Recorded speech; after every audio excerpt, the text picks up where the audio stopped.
Da ni'n mynd I gael test cyfieithu rwan. Os ydych chi eisiau gwrando ar gyfieithiad I Saesneg yn ystod y dydd, hynny ydi bod chi ddim yn deall Cymraeg, bydd angen I chi droi'ch clustffona I sianel 2.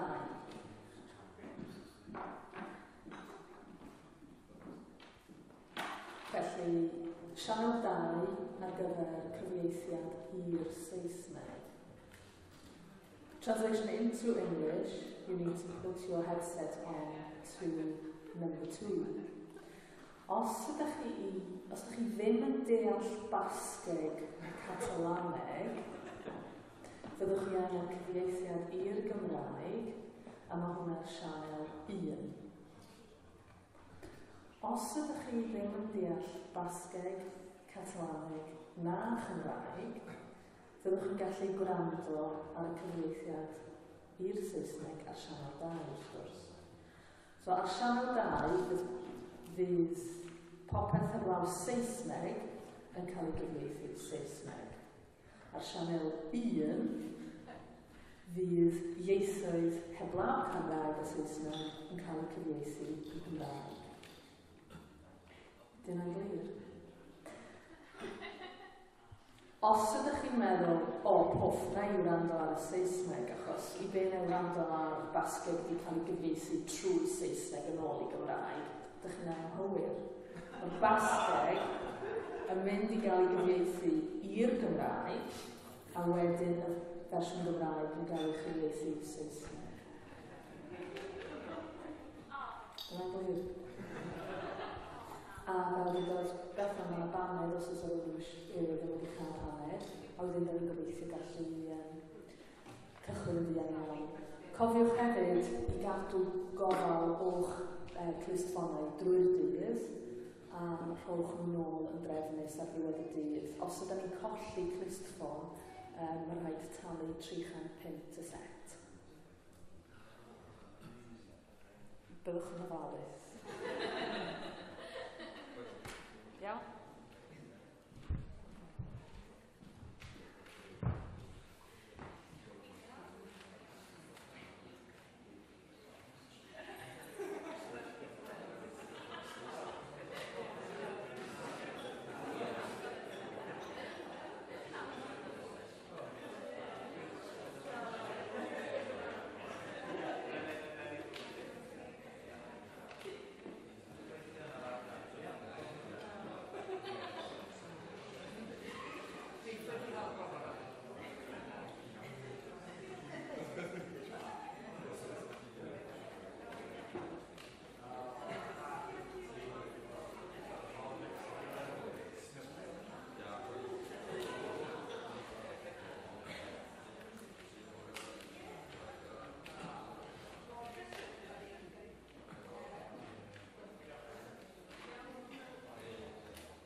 Un peth bach arall, os ydych eisiau trydar o'r digwyddiad yma, dyn ni'n argymell defnyddio #Cymdeithas.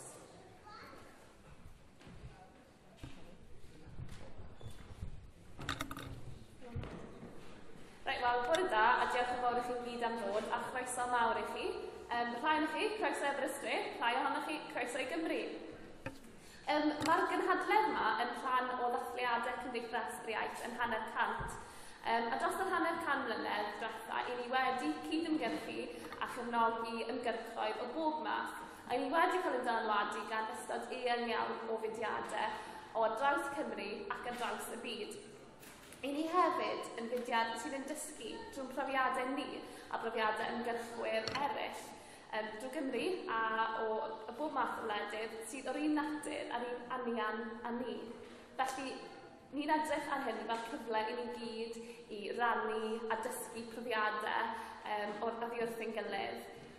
Wrth i ni frwydro tuag at yr un nod mewn gwirionedd o sicrhau dyfodol i'n ieithoedd ni ac i'n diwylliant ni yn hunain. Wrth bod Cymdeithas yr Iaith yn edrych tuag at yr hanner canmlwyddiant, wnaethon ni droi darlith Tynged yr Iaith 2, a o'n i'n nodi yn y darlith yna bod ni'n adeiladu ar yr hyn sydd wedi ennill yn barod, ond bod ni o hyd yn sylweddoli cymaint sydd eto i'w wneud. Er enghraifft, dim ond wythnos diwetha, wnaethon ni weld y rhyddhau y Jimmy Bethan o'r carchar, wedi gael dedfryd o 35 diwrnod am wrthod talidirwy ar ôl iddo fod yn derbyn gohebiaeth uniaeth Saesneg tro ar ôl tro. Ar ôl triniaeth Jimmy Bethan, tra bod yn y carchar, dim ond am ei fod yn gofyn am wasanaeth Cymraeg, gwasanaeth dyle fod ar gael iddo fe yn barod. Oedd ei triniaeth ohono fe yn y carchar yn warthus ac yn ofnadwy.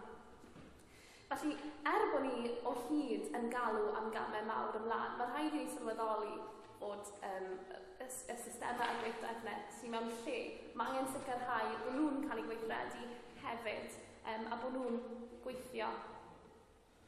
Hefyd yn darlith Tynged yr Iaith 2, o'n i'n gweud mai brwydr yn cymunedau fydde yn blaenoriaeth ni ar hyn byddwn ni'n canolbwyntio arno. Felly, bydd diddordeb mawr ac i ni'n arbennig o awyddus i glywed mwy am brofiadau mudiadau eraill ar draws y wlad.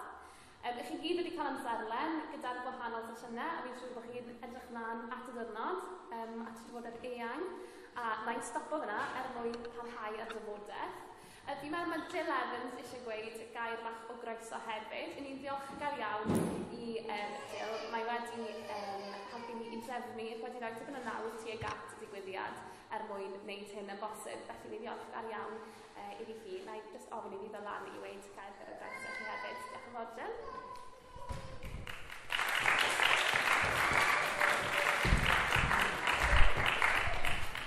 Diolch yn fawr, Bethan, ac yn gyntaf, llonfarchiadau i'r Cymdeithas ar ein pen-blwydd. Mae'n anrhydedd mawr i fod yma yn cymryd rhan yn y gynhadledd. Cymdeithas yr Iaith oedd un o'r mudiadau cyntaf nes i ymuno ag yma yn Aberystwyth pan roeddwn ni yn myfyriwr yn y coleg diwedd y 70au, ddim rhaid ar y dechrau, mae rhaid i fi ddweud, ond diwedd y 70au. Ac oedd yn gyfnod cyffroes iawn, oedd yn gyfnod anodd iawn mewn sawl ystyr, ond roedd yn gyfnod cyffroes iawn hefyd, gyda'r ymgyrch dros sianel Gymraeg ar ei amterth, yr achos cynllwyn cyntaf yn erbyn aelodau Cymdeithas yr Iaith, etholiad a dath Margaret Thatcher i rym yn Llundain wrth gwrs gyda'r holl bolisïau trychinebus i Gymru, ac ym 1979 hefyd pleidleisiodd pobl Cymru yn erbyn cynulliad, amseroedd rhyfedd iawn. Mae fel oes gwahanol, mae yn oes gwahanol. Rydyn ni wedi dod mor bell ers hynny. Dwi yn bersonol wedi dod yn bell, mae rhaid i fi ddweud wrthych chi, roeddwn ni'n dysgu Cymraeg fel ail iaith pryd hynny, a byth yn dychmygu fyddai ar lwyfan gyda'r Gymdeithas yn siarad Cymraeg. Felly mae pethau wedi newid yn aruthrol. Cymaint wedi newid. Gyda rai eithriadau, wrth gwrs. Pwy fysa'n meddwl nôl yn y 60au neu'n 70au fysa pobl yn dal i fynd i'r carchar dros yr iaith hanner canrif wedyn. Ond dyna beth sy'n digwydd, fel ni'n gwybod yn iawn. Hoffwn ni fynegu fy niolch i bob un sydd wedi aberthu cymaint dros y blynyddoedd, dros fy ni, dros ein cenedl, dros cenedlaethau'r dyfodol, ac yn enwedig heddi Jamie Bethan. Nid yn unig am gymryd safiad mor gryf ar eis 4 ond am barhau i frwydro tu fewn i'r carchar a datgelu i ni gyd i bawb pa mor ddifrifol yw'r sefyllfa, bod hawliau carcharorion yn cael eu tramgwyddo. Dyma'r math o ddewrder sydd wedi newid polisïau a deddfwriaeth dros y blynyddoedd. Fel aelod yn Senedd Ewrop, dwi wedi bod yn gweithio gyda cyd-aelodau yng Cyngrair Rydd Ewrop i ennill cydraddoldeb i'n ieithoedd yn Ewrop, yn Senedd Ewrop, ac mae'n pleser gyda fi noddi'r gynhadledd yma heddi a rhan grŵp IFA yn y Senedd, ac wrth gwrs mae gyda ni aelodau o Catalonia, o Corsica, o Galicia, o Latvia a nifer o wledydd eraill. Mae'n holl bwysig bod ni'n rhannu gwybodaeth a profiadau a chefnogi yn gilydd, a sylweddoli bod ni ddim yn gweithio ar ein pennau ein hunain. Dyn ni wedi trefnu cynhadledd yn enghraifft yn Senedd Ewrop ar ieithoedd llefrifol a ieithoedd rhanbarthol, bod nid pob un ohonyn nhw yn llefrifol wrth gwrs. Ac dyna'r tro cyntaf yn Senedd Ewrop i ni gael cyfieithu yn yr ieithoedd i gyd, Cymraeg, Basg, Catalan, yr holl ieithoedd. Ni oedd yn gorfod trefnu fe, ond fe ddigwyddodd hynny yn y Senedd am y tro cyntaf. A fel aelod seneddol, dwi wedi gweld pa mor bwysig yw cydweithio, achos mae dros 40-50 miliwn o bobl yn yr Undeb Ewropeaidd yn siarad iaith sydd ddim yn un o'r 30 o ieithoedd swyddogol yn Ewrop. Mae tua 10% o holl boblogaeth Ewrop yn siarad iaith arall fel mamiaith. Mae sefyllfa yn amrywio o wlad i wlad wrth gwrs o ran y ffordd mae'r ieithoedd yn cael eu trin o'r cydnabyddiaeth a chefnogaeth i'r ieithoedd eraill. A dwi'n siŵr bod chi gyd yn ymwybodol am y sefyllfa enghraifft yn Ffrainc.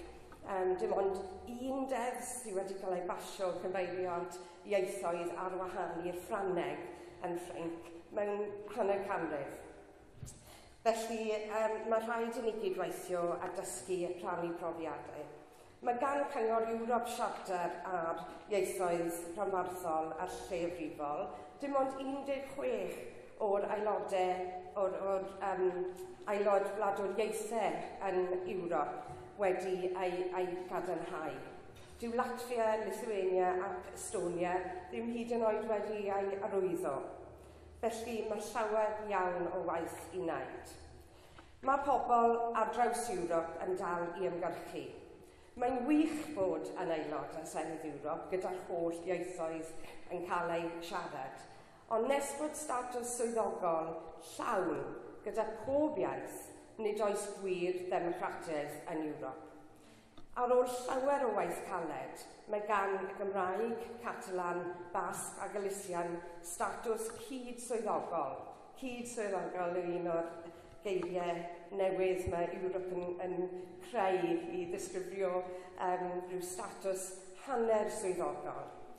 Dydyn ni ddim yn fodlon ar gyrraedd hanner ffordd. Mae parchu hawliau pobl gan gynnwys yr hawl i ddefnyddio a iaith eu hunain yn sylfaenol i'n democratiaeth. Does dim ffordd gwell o wella dealltwriaeth a chyfathrebu rhwng pobl na siarad gyda nhw yn y iaith eu hunain. Felly, dyn ni'n dal i ymgyrchu, dyn ni'n dal i gydweithio i gael statws swyddogol llawn i'r Gymraeg a'r holl ieithoedd eraill ar y lefel Ewropeaidd. Mae'r gynhadledd yma heddi yn bwysig dros ben. Mae e'n cyfraniad tuag at ar ymgyrch yna. Dyn ni yn dathlu, ond fel o Bethan yn dweud, dyn ni hefyd yn edrych ymlaen ac yn paratoi ar gyfer y dyfodol. Felly, croeso i chi gyd, croesawy'r siaradwyr i gyd, ac yn edrych ymlaen at y trafodaethau heddi. Diolch yn fawr.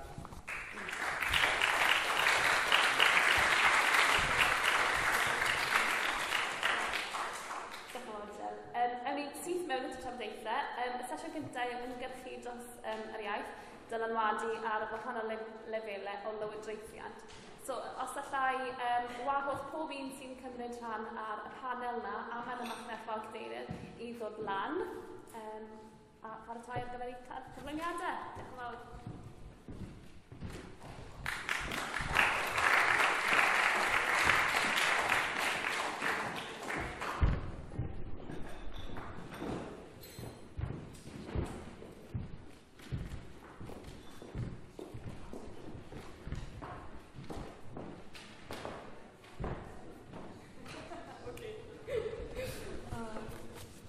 Wel, gai ategu'r croeso gan Bethan a Jill Evans, a diolch i chi gyd am ddod.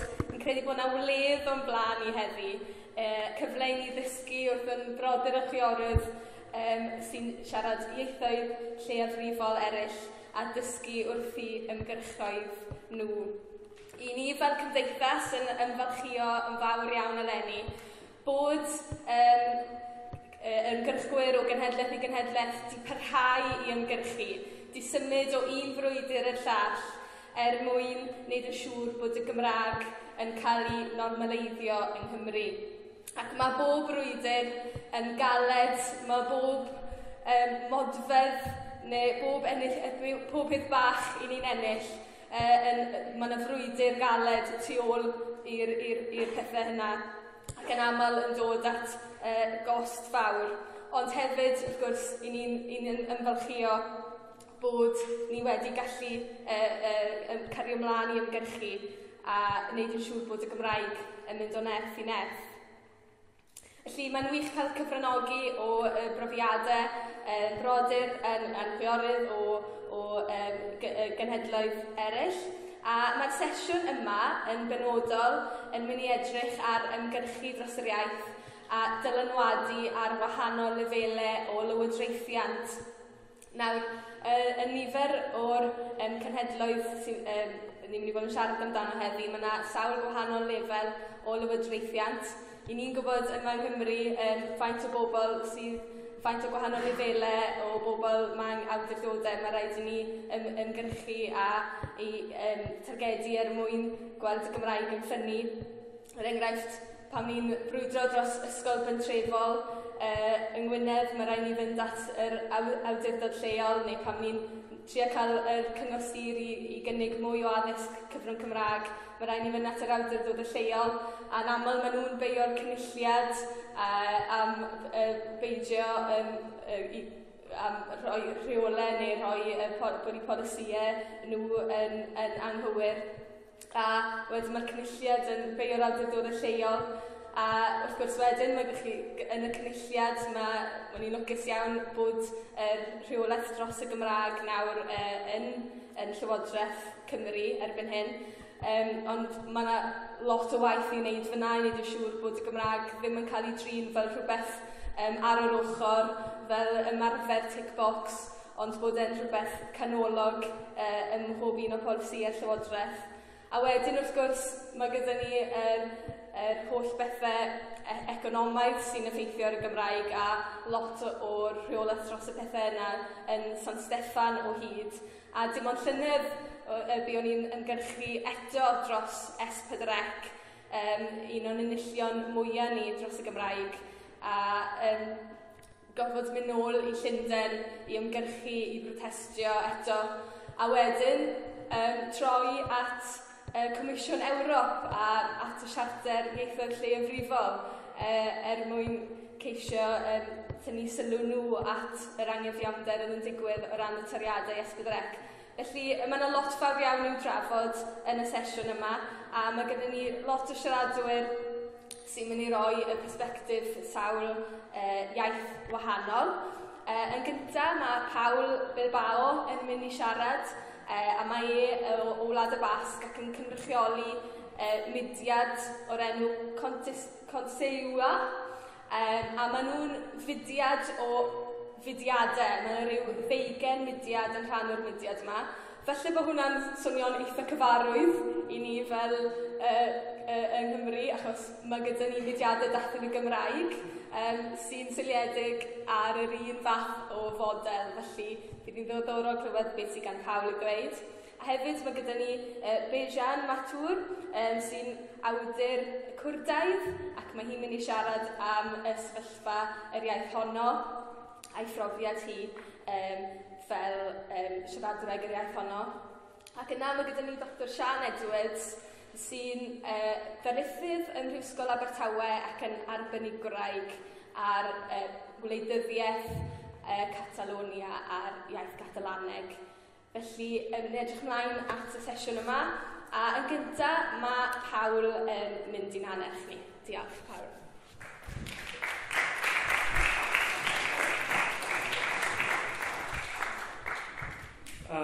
Diolch am bawb.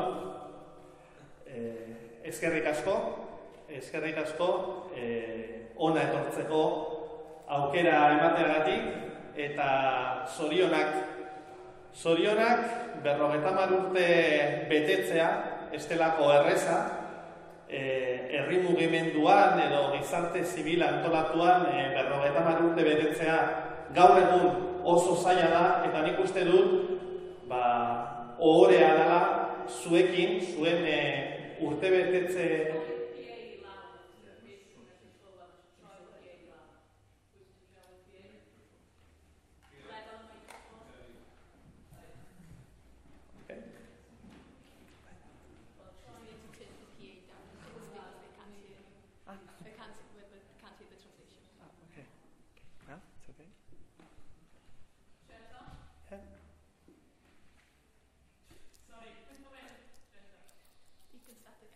Start again. Diolch am bau. Zorionak zuen 50. urte hurren honetan, eta eskerrik asko zuekin momentu berezi hau partekatzeko gonbita helarazteagatik. Ohorea da, eta hau bihotzetik esaten dizuet, ohorea da zuekin egotea, hain egun garrantzitsu honetan, 50 urte zuen hizkuntzaren alde borrokan egon zareten denbora tarte luze honetan zuekin egoteko aukera eskaintzeagatik, eta, gonbidapena jaso nuenean, esan zidaten 5 minututan azaltzeko zein den euskararen alde lan egiten duen gizarte mugimenduaren muina. Eta orduan, Elin eta Kolini esanien 5 minututan ezinezkoa zela. Eta orduan, 25 minutu eman zidaten, saiatuko naiz 25 minututan azaltzen apur bat, zer egiten dugun Euskal Herrian, herri mugimendutik, gizarte zibil antolatutik, gure hizkuntza berreskuratzeko. No. The PowerPoint.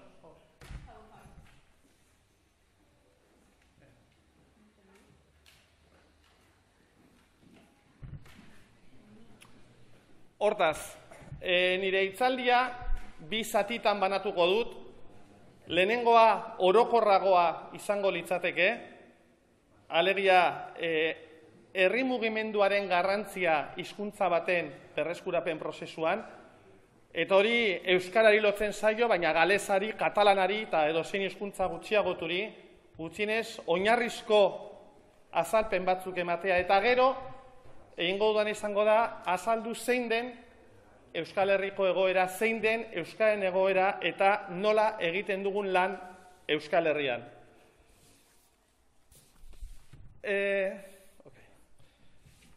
Egoera gutxiagotuan dagoen edo zein hizkuntza baten berreskurapen prozesuan 4 zutabe nagusi daude. Baldintza sozialak behar dira, gure bezalako hizkuntza bat berreskuratzeko, baldintza ekonomikoak, baldintza politikoak eta baldintza juridikoak. Lau zutabe horiek behar dira gurea bezalako hizkuntza bat normalizatuko bada.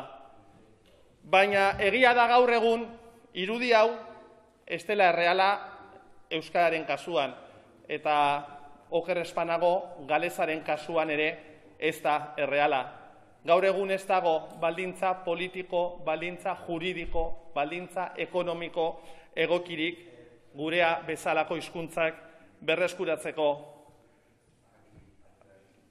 Baina gure kasuan, guri herri mugimenduari dagokio baldintza sozial egokiak eraikitzea.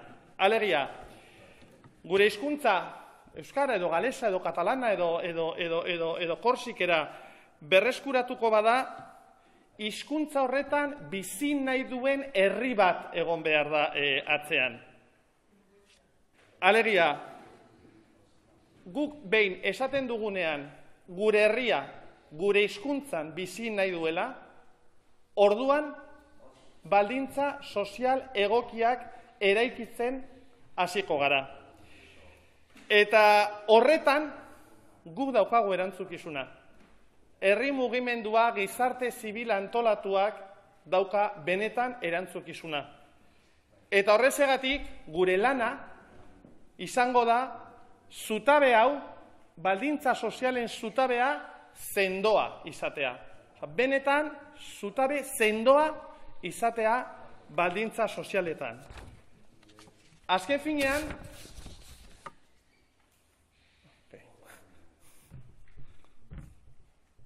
Azken finean, baldintza sozial sendoak eraikitzen badugu, gai izango gara baldintza politikoetan, baldintza juridikoetan eta baldintza ekonomikoetan eragiteko.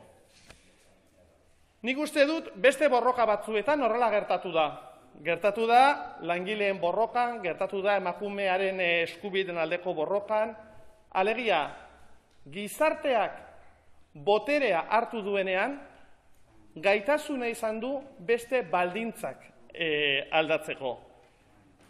Eta lehen esan bezala, guk sinistu behar dugu, eta guk diodanean da guk sinistu behar dugu benetan gaitasuna daukagula gizartea aldatzeko, gizartea eraldatzeko. Horrezegatik, gizarte zibilak bi funtzio nagusi bete behar ditu. Egin eta eragin. Alegia, gure hizkuntzan bizitzeko tresnak eskaini behar ditugu, sortu behar ditugu, hemen ere sortu dituzue, egunkariak edo irratiak edo, baina horretaz aparte, gai izan behar dugu eragiteko, bestengan eragiteko. Eta hor, guk hartu behar dugu iniziatiba. Baina zer da egitea? Hemen agertzen da, egin eta eragin. Zer da egitea? Egitea da, azken finean, gure hizkuntza erabili ahal izateko espazioak sortzea. Irakaskuntzan, hedabideak, literatura, teknologia berriak, enpresetan gure hizkuntzan txertatzea, hori guztia gure lana ere badaguk egin behar dugu. Beste inork ez du egingo. Gizarte zibil antolatuari dagokio hori guztia sortzea, hori guztia egitea. Baina horretaz aparte, lehen esan dut, egitea garrantzitsua da, baina are garrantzitsuagoa da eragitea.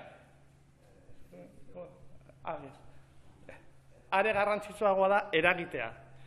Eta horretarako oso interesgarria litzateke oso zaila ere, adibidez, lobby bat sortzea. Azken finean, ni beti adibide berdina jartzen dut. Euskal Herriaren kasuan, baina galesaren kasuan ere bai. Euskaldunak, edo galesiztunak, denok ordaintzen ditugu zergak. Denok gara kontsumitzaileak.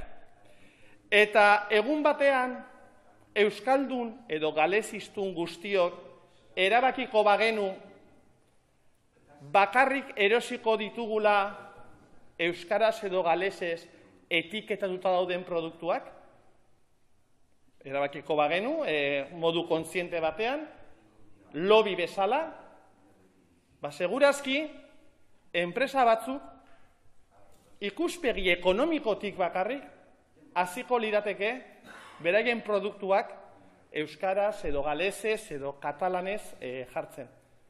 Baina egia da, askotan, ez garela ohartzen guk ze indar izan dezakegun. Eta horrezegatik, kontzientzia hori hartu behar dugu eta gerota modu zurrunagoan hartu behar dugu kontzientzia hori. Alegia, gerota arroago erakutsi behar diogu gizarteari gure hizkuntzan bizi nahi duen herri bat dagoela. Bai, horretaz gain, interpelazio zuzena egin behar dugu. Alegia, askotan, esaten da, hizkuntza da, galesaren kontuan zuen erakundearen lana, eta ez. Hizkuntza baten berreskurapenean, eragile guztiek daukate beraien lana, sindikatuek, alderdi politikoek, instituzioek. Guk bandera eramango dugu, hori argi dago. Alegia, gizarte zibil antolatuak bandera eramango du. Baina besteek ere lan egin behar dute gure hizkuntza berreskuratuko bada. Horretaz gain, diskurtsoan ere eragin behar dugu. Hitz egin behar dugu hizkuntza eskubideez. Gutxienez Euskal Herrian, gero eta gehiago hitz egiten dugu hizkuntza eskubideez, oinarrizko eskubideez. Eta gizarteari esan behar diogu, gure hizkuntzan bizitzea oinarrizko eskubidea dela. Eta oinarrizko eskubideak ezin zaizkio ukatu inori. Eta azkenik, herritarrak behar ditugu. Edo zein iraultzatan, eta gurea bagian beste hizkuntza iraultza bat izan beharko litzateke, baina herritarrak behar ditugu. Herritar kontzientziatuak. Bai, oso garrantzitsua da, masa aktibo handi bat izatea hizkuntzaren alde egin duena. Baina, bueno, hau guztia oso erreza da, oso polita da, paperaren gainean dana idatzi aldugu, ezta? Paperan dana idazten da, eta paperak dena hartzen du. Horregatik, lehenik eta behin izan behar dizuet, Euskal Herrian ez dugula hau guztia lortu. Askotan, gatoz Euskal Herritik, eta badirudi Euskal Herrian dena lortu dugula, oso aurreratuta gaudela. Bueno, jakin ezazue, orain esan dudan guztia dela maila teorikoan. Nahiko nuke nik Euskal Herrian egoera hori izatea, benetan hizkuntzaren aldeko lobby bat egotea ez daukagu. Oraindik ez daukagu. Hala ere, orain badagokit apur bat azaltzea zein den gure egoera. Euskararen gizarte erakundeen Kontseilua.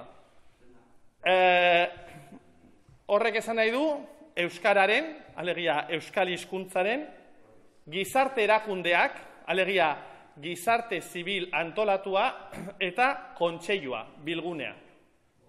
Gurea da, 40 erakunderen erakundea. Eta nork osatzen du Kontseilua?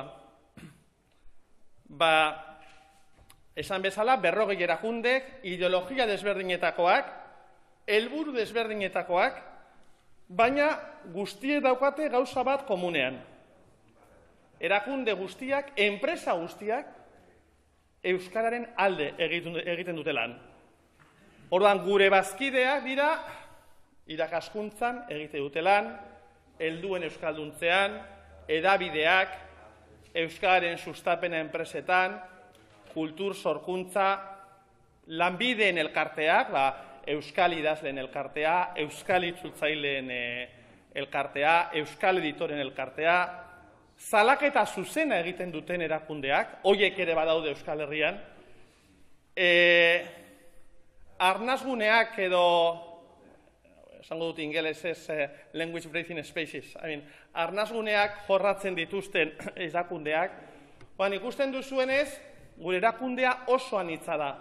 eta gizartearen eremu guztiak hartzen ditu. Apur bat, gure erakundearen dimentsioa ikusteko, Kontseilua osatzen duten bazkideen dimentsioa esan hartzeko, esan behar dut, gure erakundearen barruan, erakundeetan 7.000 pertsona baino gehiago lan egiten duela. Ez gure erakundean, gure erakundeetan.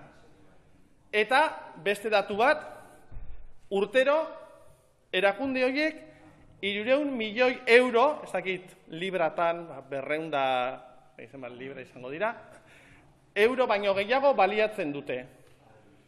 Orduan honek, zer pentsa ematen digu. 300 milioi euro kudeatzen dugu eta ez gara gai eragiteko, ez gara gai presioa egiteko. Hau, ekonomikoki handia da, hemen erabiltzen den dirua. Zoritzarrez, oraindik ez. Hemen daukazue irudi honetan, hau da apur bat, hauek dira logoak edo kontseilua osatzen duten erakundeak.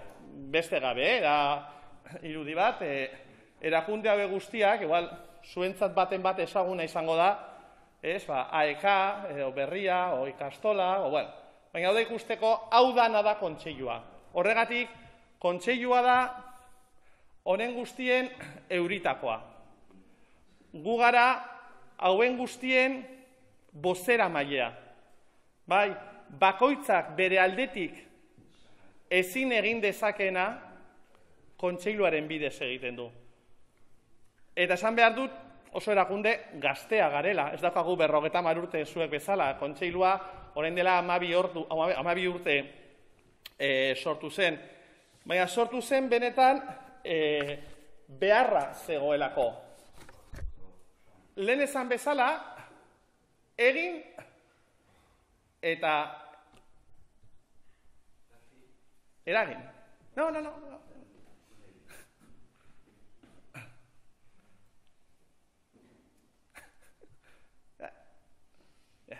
Egin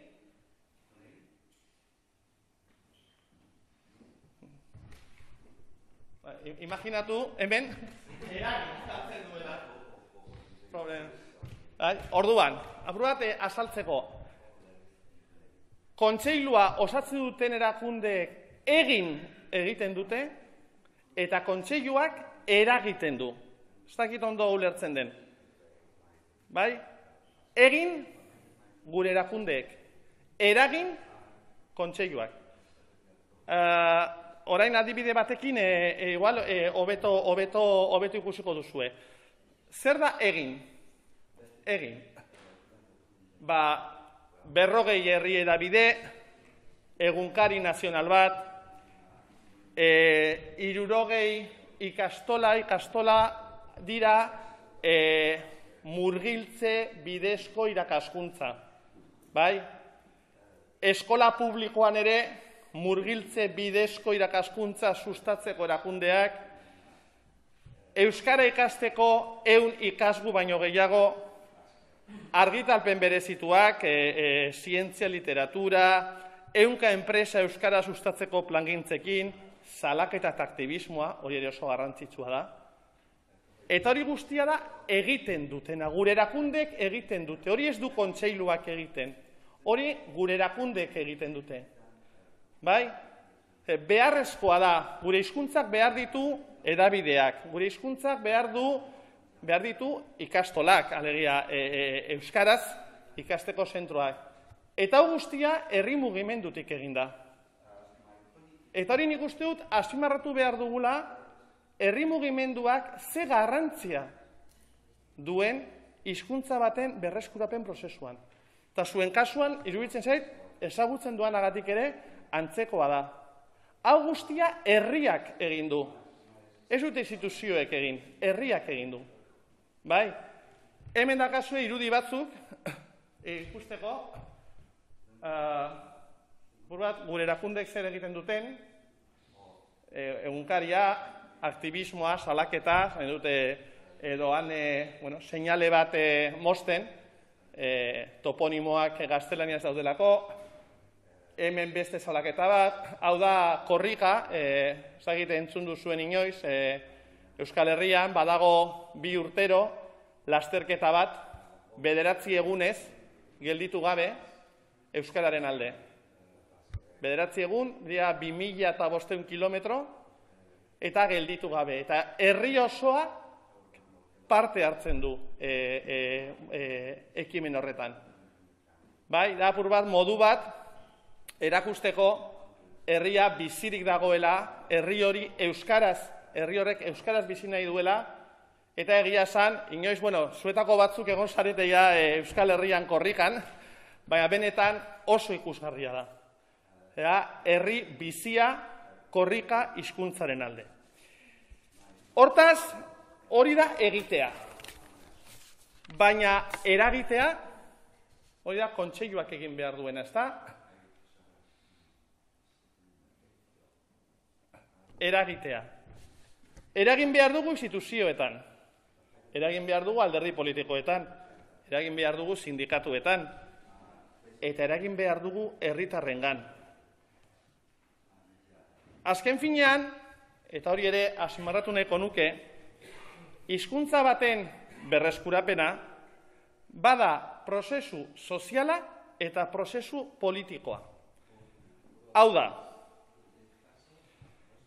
herri mugimenduak bakarrik, berak bakarrik, ezin du hizkuntza normalizatu. Baina instituzioek bakarrik ere ezin dute hizkuntza bat berreskuratu. Hor, lortu behar da herri mugimenduaren eta instituzioen arteko oreka. Zaila da, nik galeskoa ez dute oso ondo ezagutzen, baina ez Euskal Herrian oso zaila izaten da. Lortzea herri mugimenduaren eta instituzioen arteko benetako oreka. Baina nola eragiten da eremu politikoan? Horretarako kontseiluak zer egiten du? Kontseiluak hizkuntza politikak aztertzen ditu. Udaletan, 4 urtero, udal guztietan egiten diren hizkuntza politikak aztertzen ditu, ebaluatzen ditu. Hori gauza logikoa da, gu erakunde independentea gara. Gu ez gara alderdi politiko batekoa edo bestekoa, eta hori egin behar da. Guk daukagu interpelazio zuzena sindikatuekin, instituzioekin. Adibidez, sindikatuek defendatzen dituzte langileen eskubideak, ezta? Hori da beraien. Eta nork defendatzen ditu langileen hizkuntza eskubideak? Nork defendatu behar ditu langileen hizkuntza eskubideak? Sindikatuek ere bai, ezta? Nire ustez? Orduan, guk sindikatuei esan behar diegu, beraiek, langileen hizkuntza eskubideak ere babestu behar dituztela. Oso zaila da, Zer gehiago egiten dugu? Hizkuntza eskubidei buruzko azterketak egiten ditugu.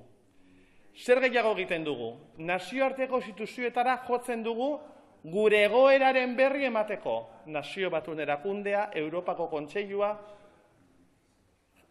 jakitera eman behar zaie Euskal Herritik kanpo zer ari den gertatzen Euskal Herrian. Normala denez, eta hori ere, suposatut hemen gertatuko dela, estatuek ez dutelako esaten zein den benetako egoera. Estatuek ez dute euskera oso ondo. Orduan, gizarte zibil antolatuak esan behar du gune horietan oso ondo ez. Gure herrian ezin da, gure hizkuntzan bizi. Hau guztia da eragitea politikoki. Baina badago beste eremu bat, nire ustez, are garrantzitsuagoa. Eta da, eragin sozialki. Hemen dituzue argazki batzuk. Ikusteko, beste egun batean kontatuko dizuet, hor hizkuntza eskubideen behatokia, hori da erakunde bat eskubideen defentsan lan egiten duena, eta gero kafe orduan edo luntz orduan, nahi baduzue, kontatuko dizue zer den, ze oso proiektu interesgarria da, hori da eskubideen defentsan lan egiten duen erakunde bat. Kontseiluarena, baina oso interesgarria. Baina, bueno, ja pasatu naiz denboran eta gero kontatuko dizuet. Ados. Orduan,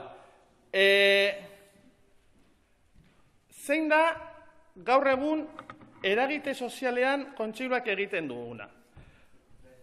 Guk orain ideia bat jarri dugu mai gainean. Euskaraz bizi nahi dut. Eta guk zer nahi dugu? Gu nahi dugu milaka herritarrek eguneroko bizitzan euskaraz bizi nahi dut horren arabera bizitzea. Zagitu lertzen da ideia. Euskaraz bizi nahi dut. Begira.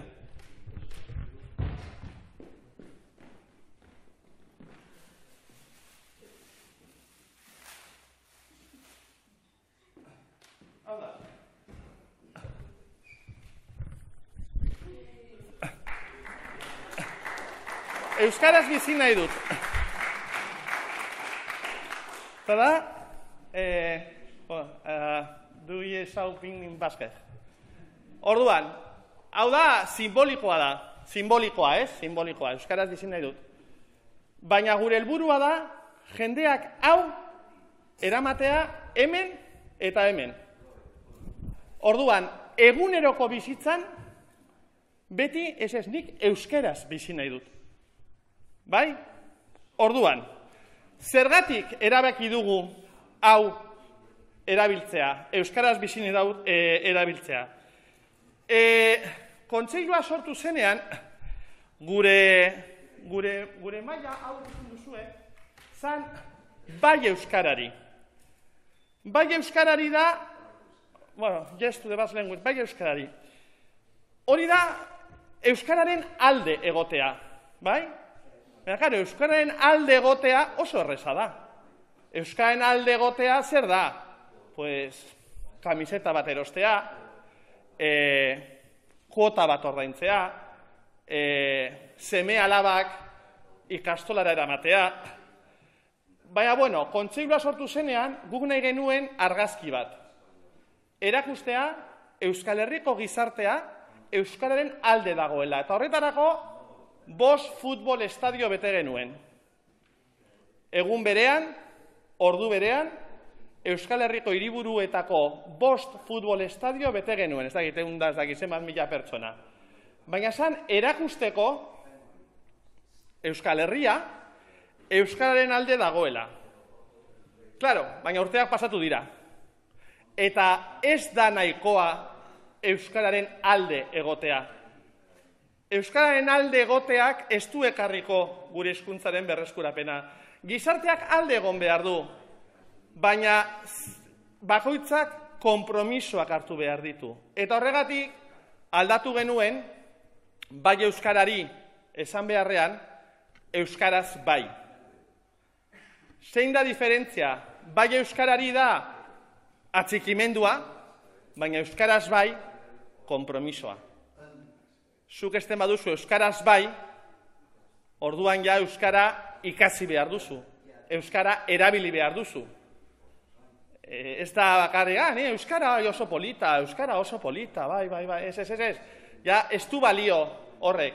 Eta euskaraz bai horretatik, heldu ginen, hau hobeto ulertzen da, euskaraz bizi nahi dut. Euskaraz bizi nahi badut, euskara ikasi egin behar dut. Euskara erabili behar dut, euskara kontsumitu behar dut.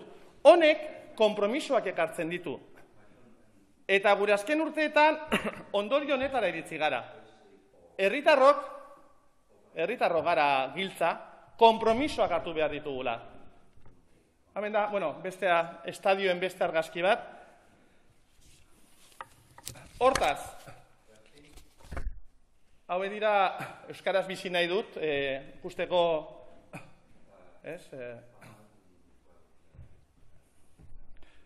hortaz, guk egin dugu hausnarketa, ezta? Orain da euskaraz bizi nahi duten garaia. Zergatik? Bat, terminologia eta diskurtso aldatu behar da. Euskaraz bizi nahi dut. Bizitzea oinarrizko eskubidea da. Alegia, niri ezin didate ukatu bizitza. Niri ezin didate ukatu nire hizkuntzan bizitzea. Eta jendeak oso ondo ulertzen du hori. Euskaldunak oso ondo ulertzen du bizitzea dala. Azken finean, ni euskaraz ez bada, enaiz bizi. Nietzat bizitzea da, euskaraz bizitzea, bestela. Bigarrena, pentsamendu aldaketa. Gaur egun oso normala da, jendeak papera birziklatzen du, inolako zerarik gabe. Normala bihurtu da papera birziklatzea. Zergatik, lortu da urteen poderioz portaera aldaketa bat. Gure asmoa izan beharko luke, baina hau prozesu luzea da, portaera aldaketak hizkuntzarekin. Hirugarrena, herritarren aktibazioa. Lehen esan dut, gutxi batzuk hasiko gara, hori beti gertatzen da.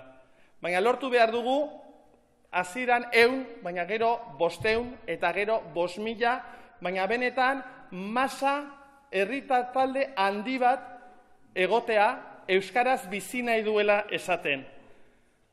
Beste bat, gizarte ekimena berreskuratu. Nik uste dut hori Euskal Herrian eta Europan gertatzen ari dela. Gizarte ekimena, alegia, gero eta bajuagoa da. Globalizazioa eta gero eta gizarte ekimen gutxiago dago. Hor ere lortu behar dugu. Eta oso garrantzitsua, emaitzak lortu. Jendeari erakutsi behar zaio, borrokatzen badu, gauzak lortu egiten direla. Gure hizkuntzan, eta batzuk galezen askotan daukagu sentsazioa, lan egiten dugu, eta beti hormaren kontra, ez. Guk erakutsi behar dugu, gauzak lan egiten badugu eta jarrera aktibo bat badugu, gauzak lortu egingo dugula. Eta horrezegatik oso garrantzitsua da emaitzak lortzea. Hemen, gu orain lehenengo fasean gaude, eta lehenengo fasea da erakustea euskaraz bizi nahi dut, marka hori. Hemen argazki batzuk euskaraz bizi nahi dut.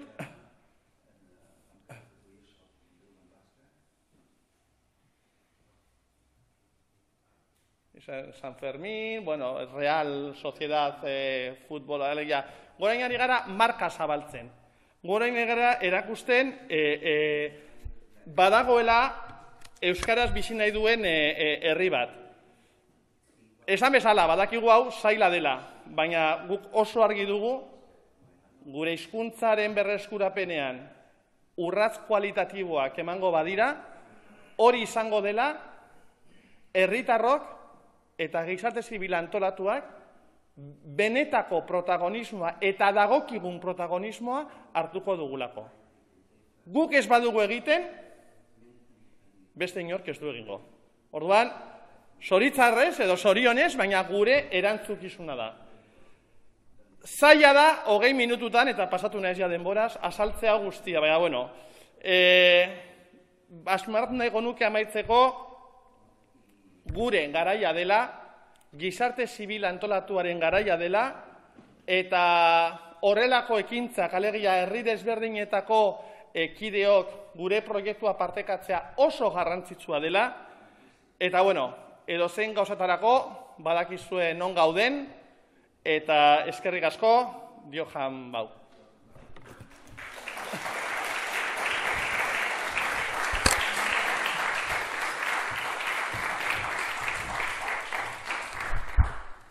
Wel, fi'n credu, sy'n ni gyd gyda brwdfrydedd Pawl, fi'n credu gallwn ni wneud gwirthiau yng Nghymru. Diolch yn fawr iawn i ti, Pawl. Gobeithio bydd amser ar y diwedd i ofyn cwestiynau, ond bydd na sesiynau'n hwyrach yn y dydd hefyd am fwy o drafodaeth. Nesa, hoffwn ni groesawu Bejan, a mae Bejan, fel o'n i'n dweud gynnau'n awdures ac yn newyddiaduraig ac yn fardd gwrtaidd, a mae hi'n mynd i siarad am sefyllfa I iaith hi. Croeso mawr.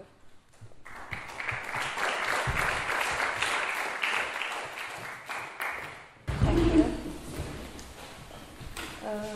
I'm here as a poet, as a writer from Kurdish society, from Turkey. And first of all, I want to thank BPI, as I am a member of them. We are working on conflict resolution, specifically on the Kurdish-Turkish problem these days. Actually, 2 months ago, we were here in Cardiff to do comparative study about the Welsh language.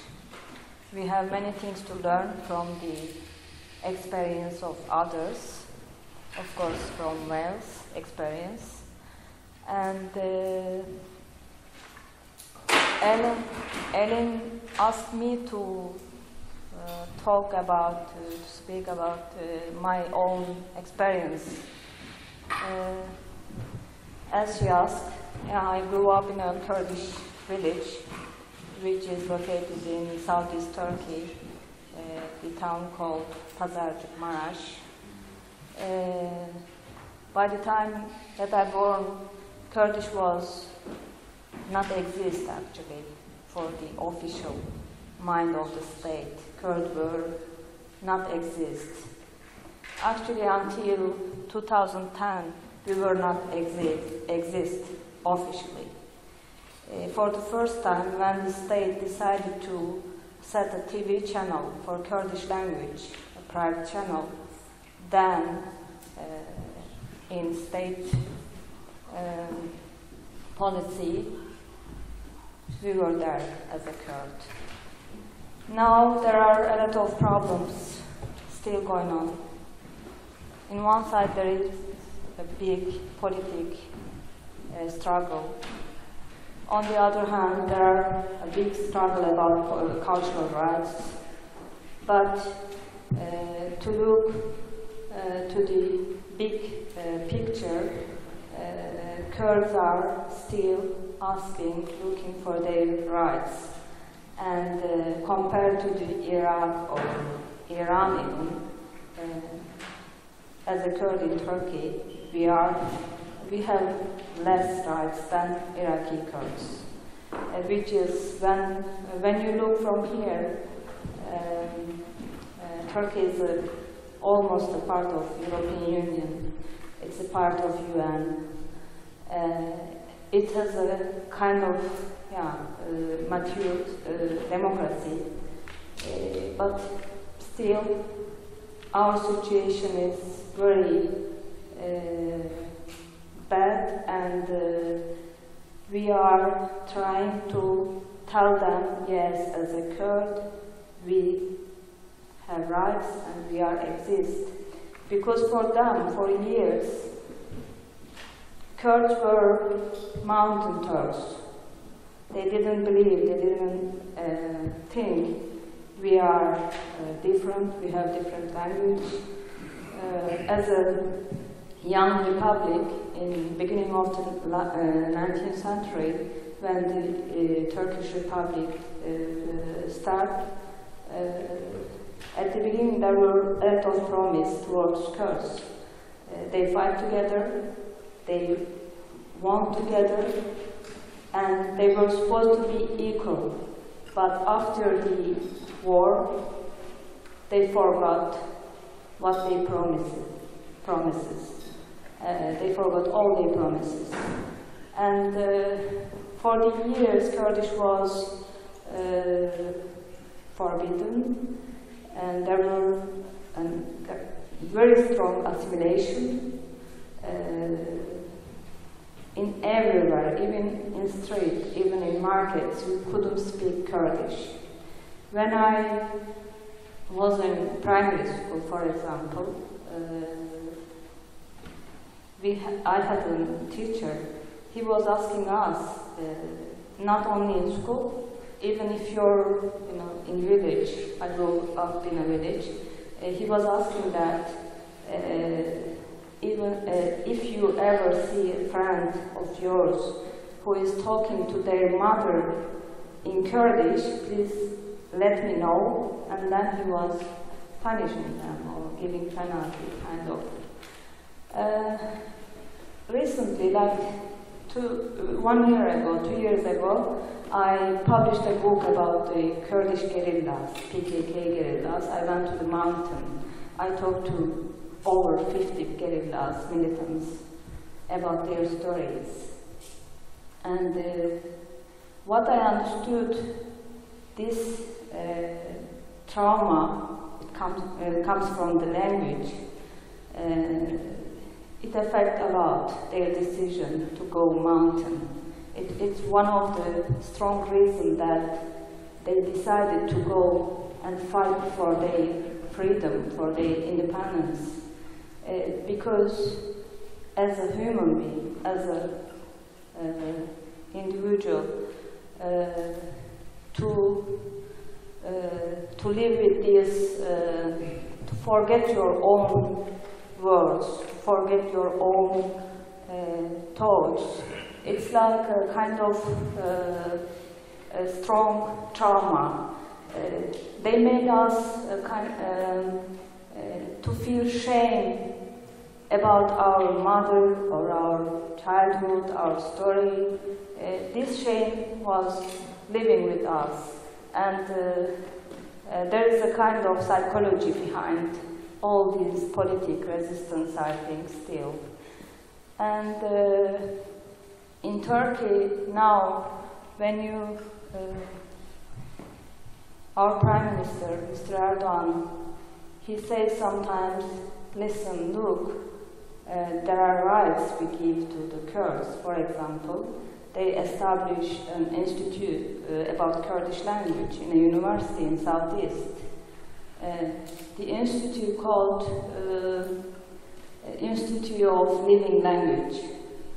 As what I understand from that, Kurdish was supposed to die, but it didn't, luckily. And he says, okay, we gave them TV channel, we set an institute, and in prison, prisoners they can talk to their mother in Kurdish. We gave that right.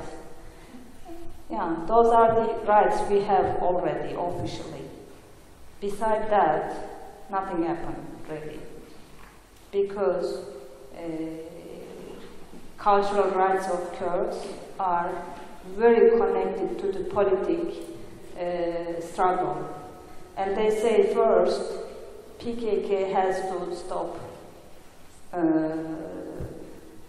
give up the guns, ceasefire, and then we can give you your rights. This is a kind of, we call it a facet circle. It's a kind of circle. And there is no end, actually. Because PKK is still fighting, they are going to fight, they are not going to stop without taking some rights for themselves. And the Turkish government is not going to accept the Kurdish rights as we deserve that naturally. That is why in Turkey, to live as a Kurd, it always it has a kind of painful feelings. It has a kind of, you always feel kind of sorrow towards your language or your culture, which is following its left behind. But these days, this sorrow or pain or this trauma, contrary, it become a kind of proud, because there is a struggle. I see some people, some workers or young students on the street in Istanbul, when they speak Kurdish, before it was very like, they feel shame, but these days they are proud of speaking Kurdish. In many municipalities in Southeast Turkey, which are run by BDP, which is close to PKK, of course. And they are doing some local campaigns. They are trying to set some private courses, and they use Kurdish in every day life. And they are trying to live with Kurdish and to show Kurdish more than until now we have. And this proud, this honor of having Kurdish is a part of, I think, this political struggle. I find it like that. That's why for the assimilation, our Prime Minister, he always says assimilation is stopped. Yes, it's stopped. I mean, officially it's stopped, but there are still no education. We cannot learn Kurdish in primary school or other schools. Now they decided to give a private lesson. If you wish, if you like, you can ask the schools to give Kurdish lesson to your kids. But still, they don't explain how they're going to do that, which is not enough, of course. Kurds ask for more. And beside that, compared to Iraq or Iran or Syria, especially Iraq, our education or our life, we always compare themselves with them. They are Kurds because they are almost, they have a state. And when we compare with them, we feel, okay, as a Turkish citizens, we should have same rights as they have, because Kurds are almost 40 million in the world, and they are the only nation who has no state. And this is the main problem, I think. And there are, besides all this politic side of our history, there are some individual struggles, comes from writers or poets. There are Kurdish literature, modern poetry. There are Kurdish novels who are written by people who live abroad in Europe or in other countries. But they all struggle themselves. They learn themselves. No one had them. They didn't have any education. They didn't have any possibility to reach the language, to have a standard language to write, to create their literature. That was their own war towards all this situation. And me, I'm writing in Turkish because I think in Turkish, I train in Turkish. And my poetry, when I first published my poetry book in '96, all the critics and the writers were kind of surprised and shocked.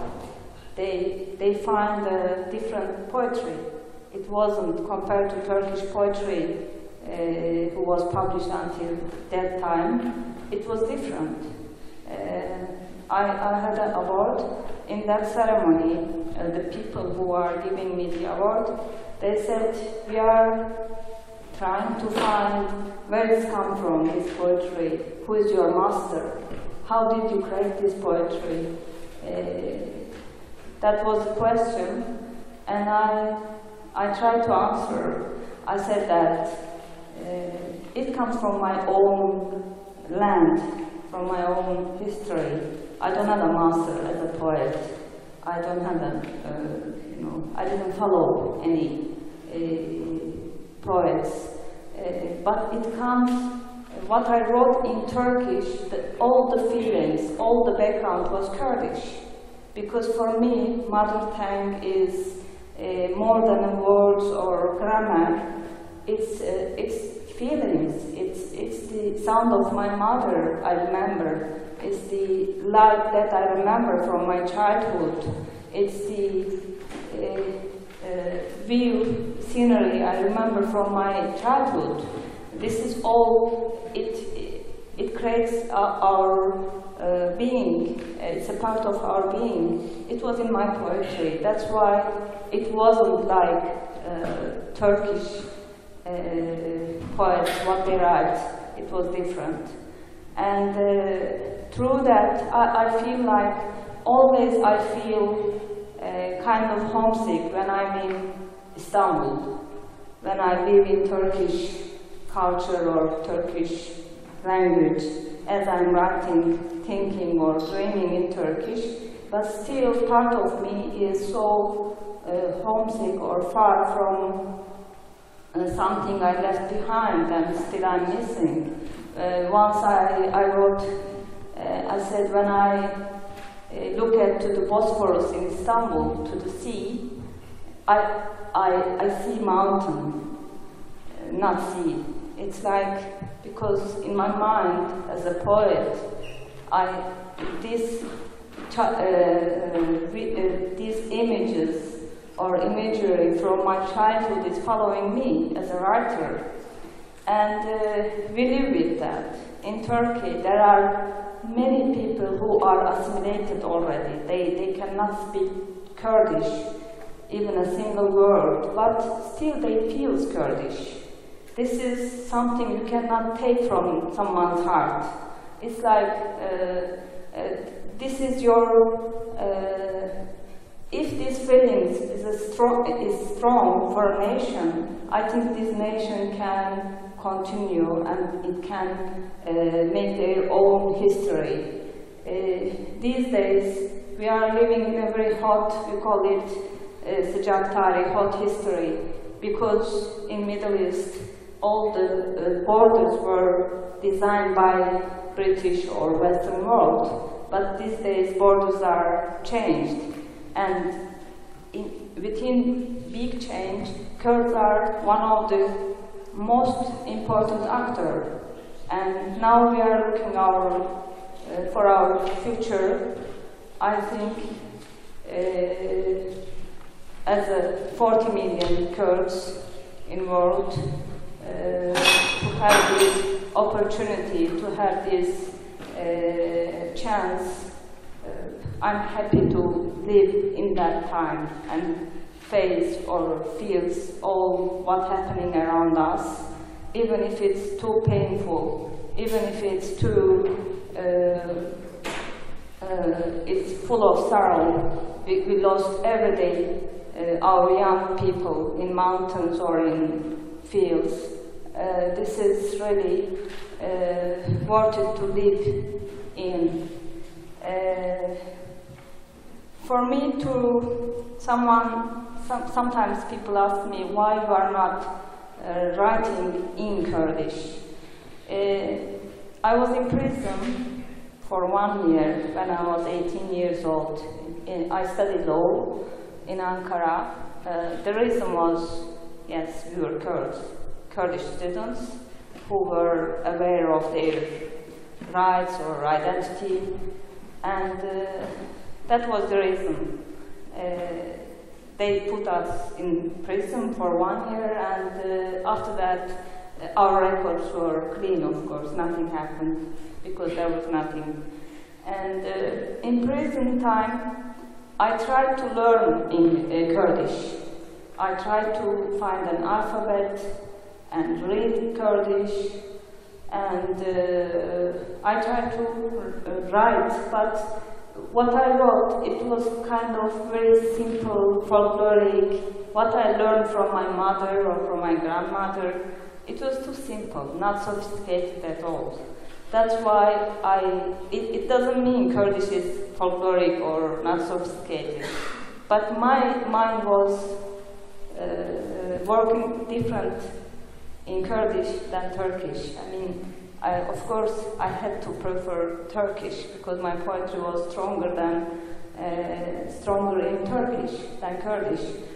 And that was my my decision happened like that. I mean, it wasn't, I didn't, I prefer to write in Kurdish, of course, because if you, all the nations are created by their own writer or own poet. All the nations has their big writers and poets. I wish I could speak better Kurdish and write in Kurdish to show all my imagery to the world in my own words. But still, as I am feeling Kurdish, as I say I am Kurdish, that's something, and it's to not lose that part is important for me, and that's why I'm trying to work as DPI. I'm trying to find a way in our country to stop this fighting and to create this equality between Turks and Kurds. And this is somehow naturally, I feel I have to be part of it, all this struggle. For now, thank you.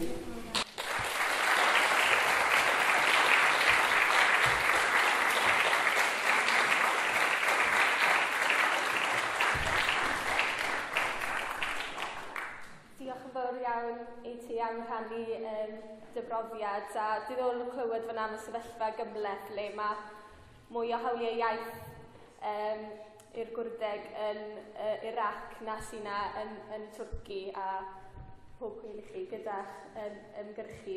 Mae'n siŵr gewn ni fwy o gyfle I siarad am yr iaith gwrdeg yn hwyrach yn y dydd. Ond nawr wrthyn ni wahodd Dr Siân Edwards I siarad. Mae hi'n ddarnithwraig yn adran ieithoedd modern Prifysgol Abertawe, a mae hi'n mynd I siarad am sefyllfa'r y Gatalaneg yn Catalonia a sefyllfa yna o fewn Sbaen hefyd. Yeah? Diolch. Helo, wel, dyn ni'n symud wir nawr o sefyllfa druanus I sefyllfa edrych ar ardal sydd wedi bod yn llwyddiannus iawn yn ei ymgyrchoedd I ailsefydlu Gatalaneg, ond sy'n dal I wynebu problemau wrth addasu I sialensau newydd wrth I Gymdeithas y Wleidyddiaeth newydd newid. Felly, fel wedodd Pawl yn gynharach, mae'n hoffwn I ddim meddwl bod fi'n gallu rhoi eglurhad llawn o unrhyw beth I wneud â ymgyrchu iaith yng Nghatalonia mewn 20 munud. Gymaint y gallai wneud, felly, yw jyst rhoi blas. Yr rhai agweddau sydd wedi bod yn y meddwl yn ddiweddar ynglyn ar ymgyrchu iaith yna. Hoffwn I edrych felly ar Gymdeithas syfyr ymgyrchol, sut maen nhw'n trio dylanwadu defnyddio I falle cefndir I gyfiawnhau I ymdrechion a'i ymgyrchoedd, edrych ar sut maen nhw'n trio dylanwadu ar y pleidiau gwleidyddol, a sut maen nhw falle crybwyll rhai o'r problemau newydd sydd yn codi. Felly, ymgyrchu ieithyddol yn Catalonia a'r cysylltiad gyda y cenedlaetholdeb. Yn lle cyntaf falle, hoffwn ni jyst tynnu sylw at y ffaith fod cofio'r gorffennol yn ffordd sydd wedi bod yn effeithiol iawn yng Catalonia I gyfiawnhau I ymgyrchoedd iaith. Maen nhw'n hoffi cyplysu y syniad fod iaith wedi bod yn law yn llaw gyda datblygiadau sifig a gwleidyddol yng Catalonia o'r cychwyn cyntaf. Dyma ni lun fan hyn o'r llun o'r, mae'n debyg, un o'r cyfarfodydd cyntaf o'r cort, sef y Llywodraeth, os chi eisiau, o dan Jaume I, sef un o'r, yn ôl hanes yn eitholeg, un o'r tywysogion oedd yn gyfrifol falle am un o'r rhan fwyaf o'r ardaloedd yn un adnabod heddi sy'n perthyn I Catalonia. Y rheswm mae'r darlun yma'n cael ei ddefnyddio tipyn mewn ymgyrchoedd y Llywodraeth yn arbennig yw I bod hi'n dangos y cysylltiad yma bod Catalan wedi bod yn iaith weithredol, yn iaith sifil, iaith oedd yn cael ei ddefnyddio yn y Llywodraeth o'r canol oesoedd ymlaen. Roedd yn iaith felly yn cael ei ddefnyddio o fewn y sefydliadau ar gyfer trafod falle trethu lleol neu cyfreithiau lleol. Ac roedd yn iaith ysgrifenedig, hefyd ni'n gwybod am ymwybodolaeth i ar lefel marchnad yn môr y canoldir yn dyddio o'r canol oesoedd. Felly, mae'r syniad yna gyfiawnhad bod yna iaith sydd yn mynd o'r canrifodd wedi cael ei ddefnyddio yn aml ganddyn nhw. Un arall falle yw y syniad yma fod y Gatalaneg yn cael ei chyplysu gyda byd arloesol, arloesi falle mewn gwyddoniaeth, neu mewn anthropoleg, neu mewn athroniaeth. Enghraifft, mae un o'r sefydliadau sy'n gweithio dros hybu addysg Gatalaneg yn Institut Ramoniwy. Enghraifft, sef y ffigwr o Canolfan sydd yn cael ei gyplysu gyda bod yn athronydd, roedd yn un o'r bobl yna oedd yn eithriadol yn gallu troi fewn at nifer helaeth o bynciau. Felly eto mae'r syniad yma nad rhywbeth ynysig gyda'r iaith sydd yn ynghlwm wrth unrhyw fath o ddiwylliant arbennig, ond sydd yn rhywbeth eang, sydd yn gallu apelio at bob mathau wahanol agweddau ar fywyd, o bod o'r ochr gyfreithiol i ochr wyddonol. Felly wedi cael ei defnyddio, ac yn parhau cael ei defnyddio yn ei ymgyrchoedd nhw. Mae hwnna felly cael ei defnyddio ar gyfer rhoi statws dwi'n teimlo arbennig i'w ymgyrchoedd nhw. Allai ddim mynd ati i grybwyll rhai, ond gallu crybwyll rhai o'r aelodau hynny, a fi mor flaenllaw yn ail greu'r syniad yma o fywyd yn y canol o statws yr iaith yn y canol oesoedd. Mae gennym ni fan hyn bobl oedd yn weithredol iawn ar ddiwedd y 4th ganrif 15 dechrau'r 19th ganrif. Y gŵr ar y llun mwyaf, Valentí Almirai. Un o'r bobl hynny oedd yn fardd adnabyddus, oedd nath ei ysgrifennu cerddi sydd yn eiconig yn yr fath o datblygiad cenedlaetholdeb Catalan. Roedd hefyd yn gyfrifol am rhedeg papur newydd llwyddiannus. Hefyd, Pratel Ariba yw'r gŵr yn y llun lleia. Eto gŵr o ganol y bourgeoisie Catalan, oedd yn awdur toreithiog, nath ei dreulio amser yn y carchar, yn ymgyrchu dros yr iaith. Beth sydd yn arbennig amdano fe falle yw bod e wedi sgrifennu dogfen sydd wedi dod yn un o fath o gongl feini cenedlaetholdeb Catalan, y Nacionalitat Catalana. Ac eto, roedd gyda fe'r syniad yma bod y gorffennol yn fath o ysbryd, rhywbeth organig, oedd yn apelio at, oedd yn cyfiawnhau falle bodolaeth y genedl Catalan, ac yn cyfiawnhau ail ddefnydd o'r iaith. Yn y cyfnod yma felly, ond i bai yma bobl yma'r ddiwedd, falle 4th ganrif 15, aeth ati i ail gydio yn yr iaith Catalan, i sgrifennu ddim mewn ffordd lenyddol. Falle na fydde yr iaith wedi gallu tyfu gymaint o beth wnaeth i erbyn heddi. Felly ymgyrchoedd nhw felly, nid dim ond y bobl yma, wrth gwrs mae'n y griw helaeth ohonyn nhw, oedd yn ymgyrchu at ail greu a sgrifennu lawr iaith oedd erbyn hynny wedi bod yn iaith lafar yn y blynyddoedd cyn hynny. O'n i'n sôn am defnyddio papurau newydd fel ffordd i ymgyrchu. Mae yna lun fan ar Diari de Barcelona, y llun lleia, sef papur newydd na thredeg o ddiwedd y ganrif 15. Ond yna ni hefyd eisiau sôn, mae nid jyst papurau newydd oedd yn apelio at y dosbarth canol ynglyn â newyddion oedden nhw, ond roedden nhw hefyd yn ymdrin ag achosion ieithyddol, felly oedden nhw'n ail ysgrifennu orthograffau Catalan ac yn cyfeirio at gramadeg Catalan. Eto roedd yn dopic, roedd yn destun sgwrs ymhlith y dosbarth canol ar y pryd, felly mynd ati i ail sefydlu beth ydyn ni'n cymryd yn ganiataol heddi fel y llyfrau gramadeg a geiriaduron ac yn y blaen. Nid jyst o'r lan fel papurau newydd, bydd hefyd wedi rhoi mewn yna llun o un o'r cylchgronau satirig dychanol yn yr un cyfnod, Ysgeiad a Tarracha. Roedd hon yn gylchgrawn, oedd yn wrth-gatholig, fe sefydlwyd i'r ddiwedd y 4th ganrif 15 ac fe barhaodd i redeg bron yn wythnosol felly tan i'r rhyfel cartref dorri allan yn 1939. Felly, dyma chi iaith oedd erbyn y ddiwedd ar gan 15 felly wedi cael ei ail-chreu ar gyfer lefel oedd yn apelio felly ar gyfer dychan, ar gyfer lefel mwy difrifol.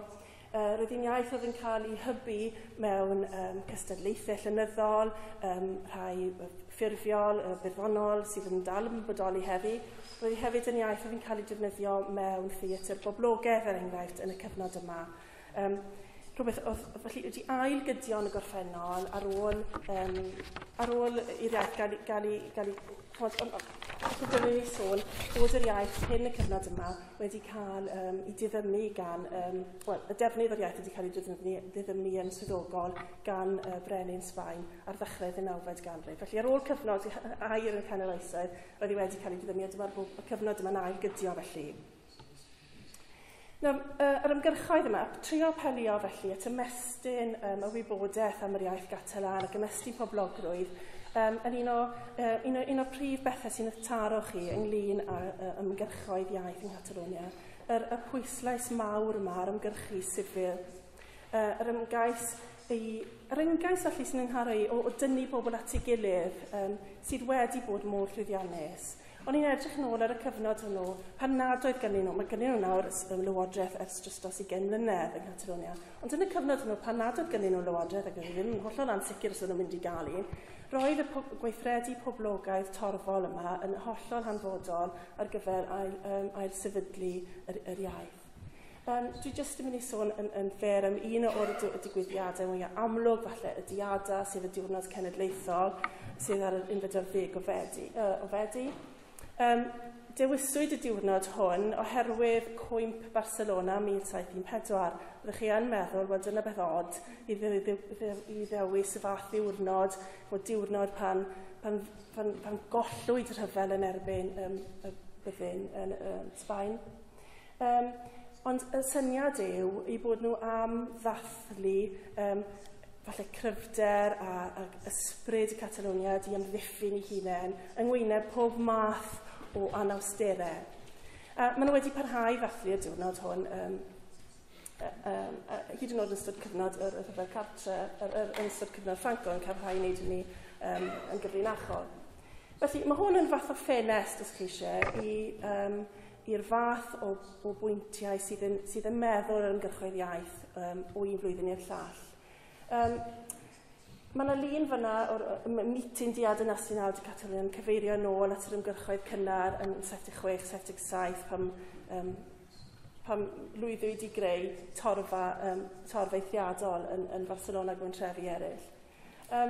Yr ymgyrch eleni yw ar gyfer sefydlu, fel chi'n gweld, New State in Europe yna, nhw'n hoff o ddefnyddio'r Saesneg fel fath o iaith sydd, dwi ddim yn Catalan, dwi ddim yn Sbaeneg, mae'n gallu apelio tu allan i Sbaen.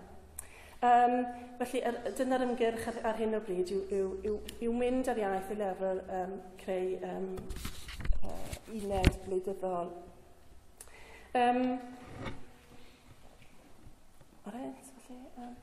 Ymgyrchu torfol yma te, un peth dyna ni bod yn dweud fyna. Os ych chi'n edrych ar lluniau bod sy'n cymryd rhan, nid jyst yn edriadol yn gyffredinol, yr ymdrech yma i wneud yn siŵr fod bobl o bob mathau Gymdeithas yn cymryd rhan. Os chi'n edrych ar yr ymgyrchoedd yn y 70au, roedden nhw am i grwpiau gwahanol, felly y tîm pêl-droed neu Merched Wawr neu bobl o'r peirianyddion, bobl i ddatgan cefnogaeth ac i ddod i gymryd rhan yn y protestiadau. Felly roedd yr mudiad ymbrella yma, os chi sôn, fel oedd Paul yn sôn yn gynt yn Wlad y Basg, mor bwysig i ddod â cymdeithasau lleol mewn i gymryd rhan. Felly mae'r sefydliad ymgyrchoedd torfol yn holl bwysig ac yn dal i fod yn Catalonia. Wrth gwrs, erbyn hyn, mae gennym ni 20 mlynedd o lywodraeth a mae gyda ni system o bleidiau gwleidyddol sydd yn weithredol ar lefel ychwanegol at lefel y wladwriaeth. Mae rhai o'r bleidiau yn bleidiau lleol i Catalonia ac mae rhai yn perthyn i'r bleidiau Sbaeneg. Mae polisi iaith Catalonia wedi cael ei dominyddu gan blaid Convergència i Unió ac yn benodol o dan lywodraeth Jordi Pujol. A nhw nawr o dan Artur Mas, arweinydd sydd yw'r blaid sydd am mwyafrif bach yn Catalonia ar hyn o bryd. Mae'r polisi diwylliannol felly wedi bod yn bennaf ynglŷn â ail sefydlu'r iaith yng Catalonia ers y 70au. Ymdrech enfawr yma at normaleiddio'r iaith. Ond dwi'n meddwl yn hytrach na siarad yn convergensia, felly nes ni jyst yn sôn am y pleidiau eraill sydd wedi codi ers hynny a sydd wedi dod yn fwy pwysig. Esgyrra Republicana, plaid sydd yn ymgyrchu yn bendant ar gyfer ail sefydlu y Catalaneg. Nhw arweiniodd yr ymgyrch ar gyfer statud newydd i Catalonia yn 2005. Sori, so chi'n ôl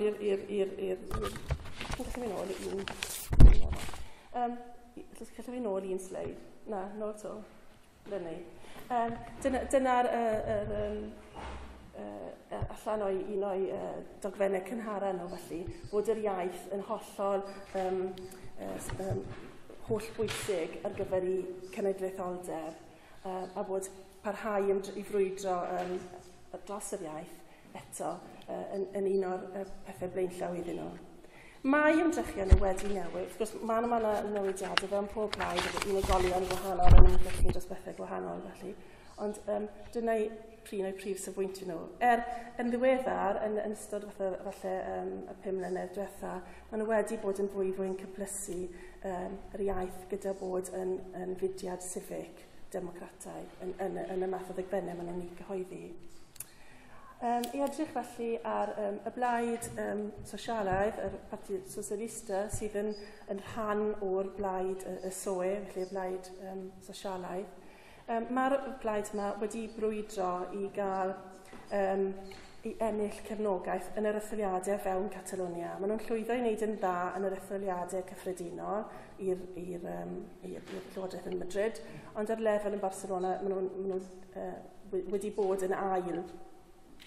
Un o'r rhesymau mae llawer o academyddion yn sôn amdano yng Catalonia yw y ffaith nad ydyn nhw'n ddigon cryf yn eu cefnogaeth i ymgyrchu dros yr iaith. Mae hyn yn fater o ddadle, ac mae'n dibynnu'n iawn ar bwyd ych chi'n siarad ag gyda'r unigolion gwahanol o fewn y blaid. Ond dyma'r enghraifft, maen nhw wedi bod yn cyhoeddi llyfrau yn ail edrych ar bolisi diwylliannol. Dyma un ohonyn nhw, llyfr gwyn diwylliant sgeisio. Ac yn hwn yr enghraifft, mae'n dweud na ellir cyplysu diwylliant a iaith yn unig yr enghraifft. Mae bod diwylliant yn rhywbeth ehangach. Mae'r safbwynt yna yw'r safbwynt sydd yn dod droso'n fwy aml gyda nhw. I edrych wedyn ar y blaid arall sydd yn rhan o bleidiau dros Sbaen i gyd, y Partit Popular neu'r Partit Popular, maen nhw yn nawr yn defnyddio y term Catalan am eu blaid hefyd. Nawr, y blaid yma wedi brwydro dros hawliau Sbaeneg, mwy neu lai o'r dechrau. Mae yna gyfnodau wedi bod lle maen nhw wedi troi, wedi bod yn fwy agored i'r iaith Catalan. Mae unigolion o fewn y blaid. Ond os chi'n edrych ar eu llenyddiaeth a'i gweithredoedd nhw, maen nhw erbyn hyn falle hyd yn oed yn fwy o blaid ail ymgyrchu dros y Sbaeneg. A dyma un o'r problemau newydd falle sydd yn gwnebu ardal Catalonia ar hyn o bryd. I fynd nôl hyd yn oed i'r 80au, byddwch chi'n dod ar draws y math hyn o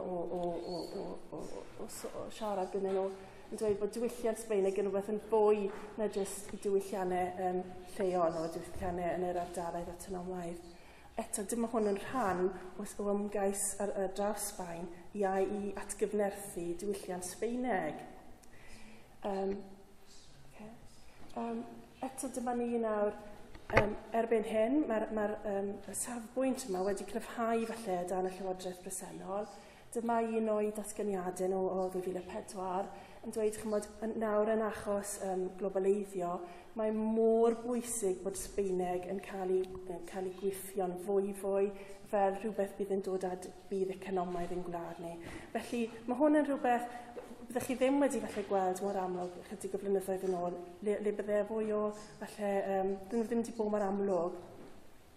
Felly dyma, os chi eisiau rhyw fath o ymgyrchu ieithyddol o'r gwrthwyneb nawr, ochr arall sydd yn mynd i effeithio Catalonia. Ymgyrchoedd arall, enghraifft arall o'r ymgyrchu sifil yma yw'r llwyfannau protest yr plataformas.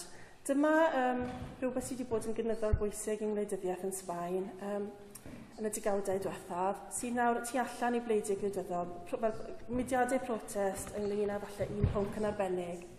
Dwi jyst i roi fan hyn llun o'r ymgyrch sydd plataforma fydd yn ymdrechu dros yr iaith Catalan yr wythnos nesaf sydd ynglwm ar diada. Mae gennych chi fath o'r symbol yr enghraifft o'r ymgyrch dros gydnabyddiaeth Catalan i chwaraeon, nid jyst yn y gemau Olympaidd fel sydd yn hyn, ond ar bob lefel. Eto, mae yna blatfformau, mae yna lwyfannau sydd yn ymgyrchu dros yr iaith Sbeineg yn ogystal â'r iaith Catalan nawr o fel Catalonia. Ffwr o Babel er enghraifft, ers mis Medi 2008, yn llwyfan ymgyrchu dros y Sbeineg.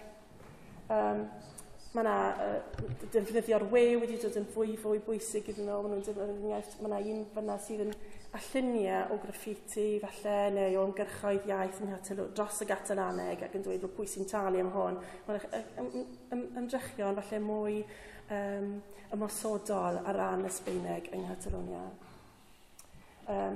Y grwpiau arall. Mae hyn yn dod falle yn law yn llaw gyda mwy o newid o ran Llywodraeth Sbaen, enghraifft ers 2000, mae mwy o oriau i fod i gael i rhoi ar gyfer dysgu Sbeineg mewn ysgolion, a mae hwnna'n mynd i effeithio yn y pen draw yr ysgolion yng Nghatalonia, lle ar hyn o bryd mae'r ysgolion ar y cyfan yn dysgu trwy'r Catalaneg. Y newidiad amlwg arall sydd yn digwydd yng Nghatalonia yw y newid mewn poblogaeth. Ni'n gwybod ar ddechrau ers y flwyddyn 2000 bod poblogaeth Catalonia wedi newid dipyn oherwydd mewn fido yn bennaf o Morocco a hefyd o De America. Dwi'n gwybod os chi'n gallu darllen peth o'r graff yma, so gallu chi gweld y bariau golau rheina yw mewn fido, lle yr boblogaeth gynhenid chi eisiau yw y blociau D. A chi'n gallu gweld tan y blwyddyn 2006 newid enfawr, 80% o'r boblogaeth oedd y twf yn y boblogaeth oherwydd mewn fido. Sut mae hwn wrth gwrs yn mynd i effeithio ar bolisi iaith. Falle bod y diffyg yn mynd i'r afel y hyn yn broblem. Mae yna dip bach wedi bod ers eleni, dwi'n meddwl, yn y nifer o fewn fido oherwydd y problemau economaidd. Ond jyst i roi syniad, maen nhw'n amcymgyrfrif bod tua hanner y boblogaeth, o leia hanner y boblogaeth sy'n mewn fido ddim gyd yn yn deall Catalan o gwbl, hyd yn oed os ydyn nhw'n deall Sbeineg, a mae tua 10% os yn cymryd ar draws y bobl o wahanol wledydd sydd yn gallu siarad Catalan. Felly mae sut nawr, mae dod â wneud yn siŵr bod polisi iaith yn ddeniadol ac sut mae'n at yr mewnfudwyr sydd ddim hyd yn oed yn dweud bod nhw'n gallu deall Catalaneg. Sut mae'n dod â nhw mewn i'r frwydr dros ymgyrchu iaith i'w fathau'r sialens newydd. A dyna wir nawr yw'r broblem fwyaf falle gyda nhw sy'n gwynebu nhw. Honna ynghyd a mwy o weithredu ymwysodol falle ar ran Llywodraeth Sbaen. Felly di'r frwydr yn digorffen eto beth ffordd.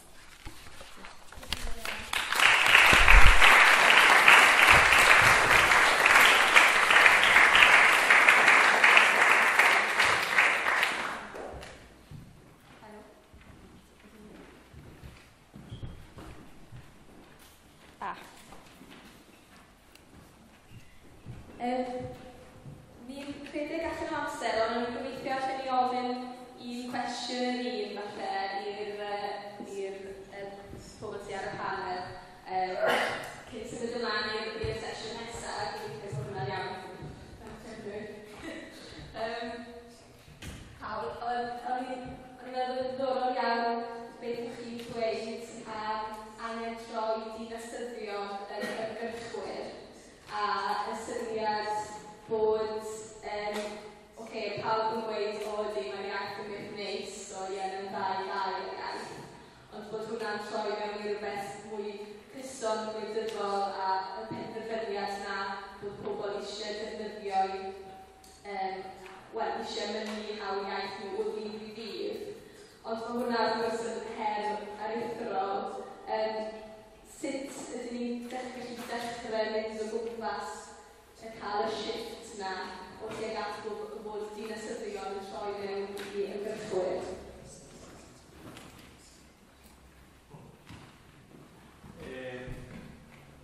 Hau hasi zen, hain zuzen ere, lehen esan dudan bezala, Kontseilua sortu zenean, orduan zen hori bai euskarari, atxikimendua, euskara, altxorra, ondarea, galesarekin eta katalarekin, eta guk ikusi genuen hor irauli egin behar zela. Alegia, lehen esan dudan, atxikimenduarekin bakarrik hizkuntza bat ez da berreskuratzen. Atxikimendua behar da, baina behar da aktibazioa. Eta erakutsi, lehen astu zait bideo bat jartzea, bideo bat nola hasi zen gure kanpaina, gure eslogan hau nola hasi zen. Eta da erakusteko euskaldunak eta galesiztunak arro egon behar duela bere hizkuntzan bizi nahi duela aldarrikatzean, erakutsi behar dugula, aurkin egin behar dugula, atla behar dugula zego gure arrotasuna, eta gainera, ohartuko gara jendeak bat egingo duela gurekin. Ez gaudela bakarrik. Orain bideo bat jarriko dute ikusteko gure euskaraz bizi nahi dutadu nola hasi zen, lehenengoa nola hasi zen, eta hor ikusiko duzue. Azkenean da, batek erabakitzen du euskaraz bizitzea, baina azkenean denek bat egiten dute.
Kontseilua desagertzea. Kontseilua ez delako behar, Euskal Herrian euskaraz bizi gaitezkelako. Orduan, giltza hor dago. Bideoen izterio dira guztetu, giltza duda dago. fawr iawn pawb. Mae'n ddiddorol gweld lluniau o protestiadau o Wlad y Basg i Catalonia. Dwi'n wastad yn gweld bobl yn dod mas mewn trofao i'w mawr i protestio a chi'n gweld yn y wen aml lluniau arbenigol o protestiadau a pobl mor barod i fynd allan yn strydoedd i ddangos i cefnogaeth i'r ieithoedd. A mae hwnna'n yn Catalonia yn enwedig, dwi'n gweld trwy'r amser protestiadau yr o bobl yn ddangos cefnogaeth i'r iaith. Ond oedd yn ddiddorol siarad chi'n sôn amdano newid agwedd printiau tuag at y Ganolfaneg. A mae hwnna'n rhywbeth fi wedi gweld yn Nghymru hefyd mewn ffordd, lle mae peintiau wedi cael ei gorfodi i newid eu hagwedd a'i polisiau tuag at yr iaith wrth bod yr iaith yn tyfu mewn poblogrwydd. Felly chi sôn chydig mwy am y broses yna o newid agweddau yn y peintiau?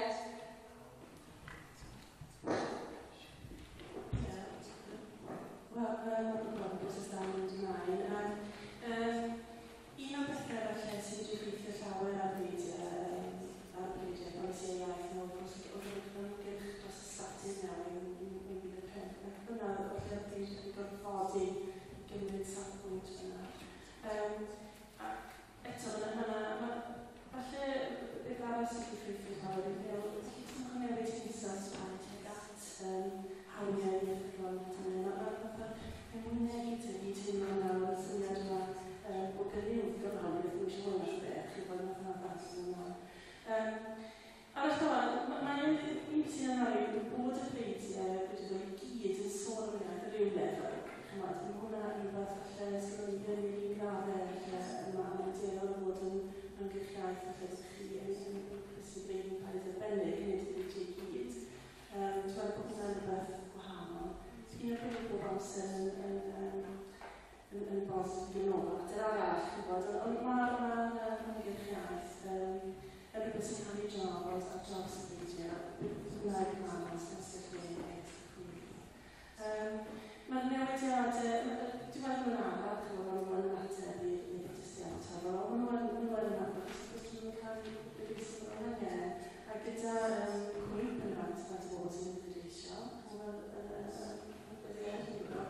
mae'r frwydr yna am gael hyffordd sy'n fwy bwysig iddyn nhw. Felly, ydy nhw'n parhau newid, wel, dwi'n meddwl yn arall o'r newidiadau dwi'n ddod yna yn ddech i'r ffordd. A Bejan, o'n i eisiau gofyn i ti am berthynas rhwng llenyddiaeth a ymgyrchu, a sut wyt ti'n meddwl bod ti fel bardd oedd llenyddiaeth yn help i lledu'r neges am yr iaith Gymraeg ymysg pobl yn Twrci, a falle bod hwnna'n help wedyn i cael mwy o gefnogaeth i'r Gymraeg trwy llenyddiaeth yn y blaen.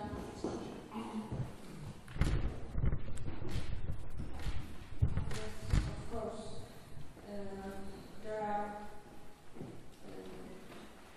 mainly the writer or poets who are writing, or some journalism who are being encouraged.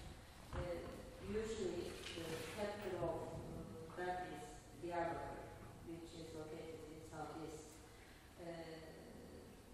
Most of our writers or poets are living in southeast or in abroad, in diaspora. Through their literature, what they write, what they publish, people are more aware of Kurdish language and more. Kurdish language has a very strong oral tradition. We have our classics from 16th century, from 17th century, and oral tradition in music, in literature, it was going on. But now there are modern literature, and books are published in everywhere and sold in everywhere. Through that, people are more willing to read or learn, and as I see, for example, not only in southeast, even in Istanbul, in big cities, Turkish cities, there are private courses, or people are individuals, they they want to learn Kurdish as a Turk. I have some friends, and they are learning, trying to, as an excuse, they want to learn Kurdish, for example. And beside that, private or individual campaigns, there are very strong politic campaigns about them which are running by BDP, which is a Kurdish party. They are in parliament. They have over 30 MPs, and they have 98 municipalities they run. And for example, in Diyarbakir, there is a municipality called Sur municipality, and they run a campaign about Kurdish. He was the first man who decided to use Kurdish officially in this area. That's why he was in prison, of course. Now he's here released. But those kind of campaigns are never stopped, and they are getting bigger, growing day by day.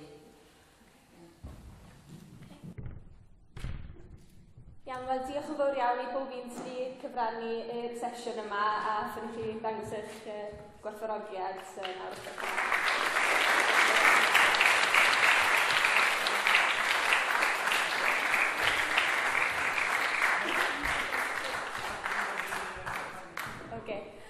A nawr rydyn ni sydd yn ymlaen yn syth i'r sesiwn nesaf, lle gai ofyn I Ned Thomas a I Maria Arenys I ddod ymlaen i'r llwyfan os gwelwch yn dda.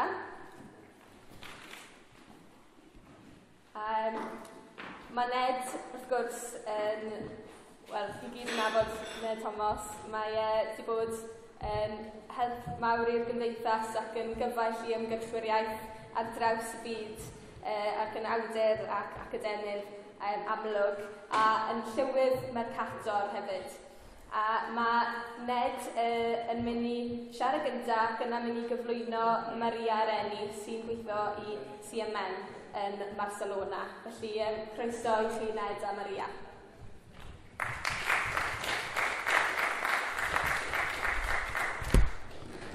Wel, yn groes i'r drefn ar y rhaglen, fi sy'n mynd I gychwyn, achos fi sy'n mynd I siarad lleia. A mae Maria, dwi'n gwybod bod hi'n mynd I drafod drylwyr iawn yn cynnwys a chefndir. Mae'n siŵr bod I yma oherwydd bod I yno pan o'n i'n paratroi'r datganiad byd eang. O'n I ar y pwyllgor drafftio, mae'n siŵr bod dyna pan dwi yma heddiw.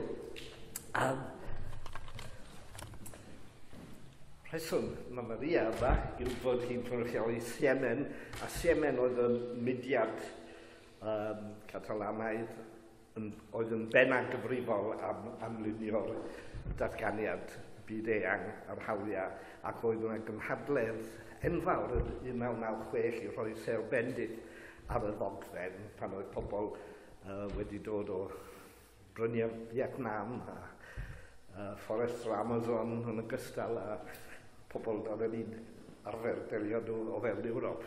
Ac oedd e'n achlysur cofiadwy, dwi'n meddwl bod Maria ddim yn edrych yn dod hen I fod yna. Mi oedd hi yna yn ifanc, dwi'n meddwl. A mae hyn yn gyfle I dalu teimlad, dwi'n meddwl, I CIEMEN, sydd ar hyd blynyddoedd wedi bod yn weithgar yn hob yn fudiad byngarol, yn fudiad ymgyrchu o fewn Catalwnia, o fewn Ewrop ac tu allan I Ewrop. Ac wrth gwrs mae gwreiddiau CIEMEN yn gwrthsefyll diwylliannol Catalwnia yn ystod cyfnod Franco. Oedd Maria'n dangos I fi neithiwr bod yn enw I dwi wedi llofnodi'r datganiad byd eang tair gwaith ar y gwyddor Gwyddelig, vote early, vote often, mae'n siŵr.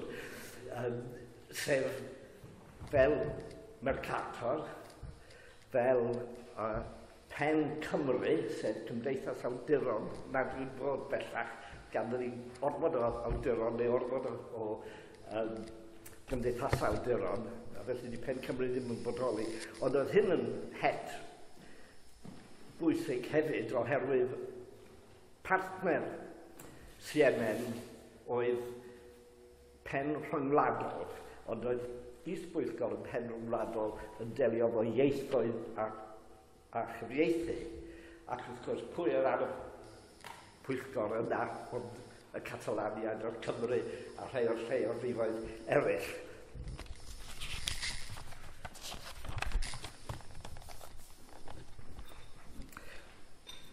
Mae'n siŵr bod ni wedi treulio hanner cyntaf 90au yn llunio cymalau am hawliau ieithyddol, oherwydd cyn, a hynny'n wir am gyfarwyddwr CIEMEN Aureli Arjemi hefyd, oherwydd yn 92 fe dderbyniwyd y Siarter Ieithoedd Rhanbarthol a Lleafrifol Ewrop gan Cyngor Ewrop. Wrth gwrs, oedd ni blynyddoedd maith cyn i holl wledydd sydd wedi llofnodi a chadarnhau, a mae rhai heb wneud eto fel oedd Jill yn sôn bore yma, a Ffrainc yn ei plith, wrth gwrs, heb gadarnhau.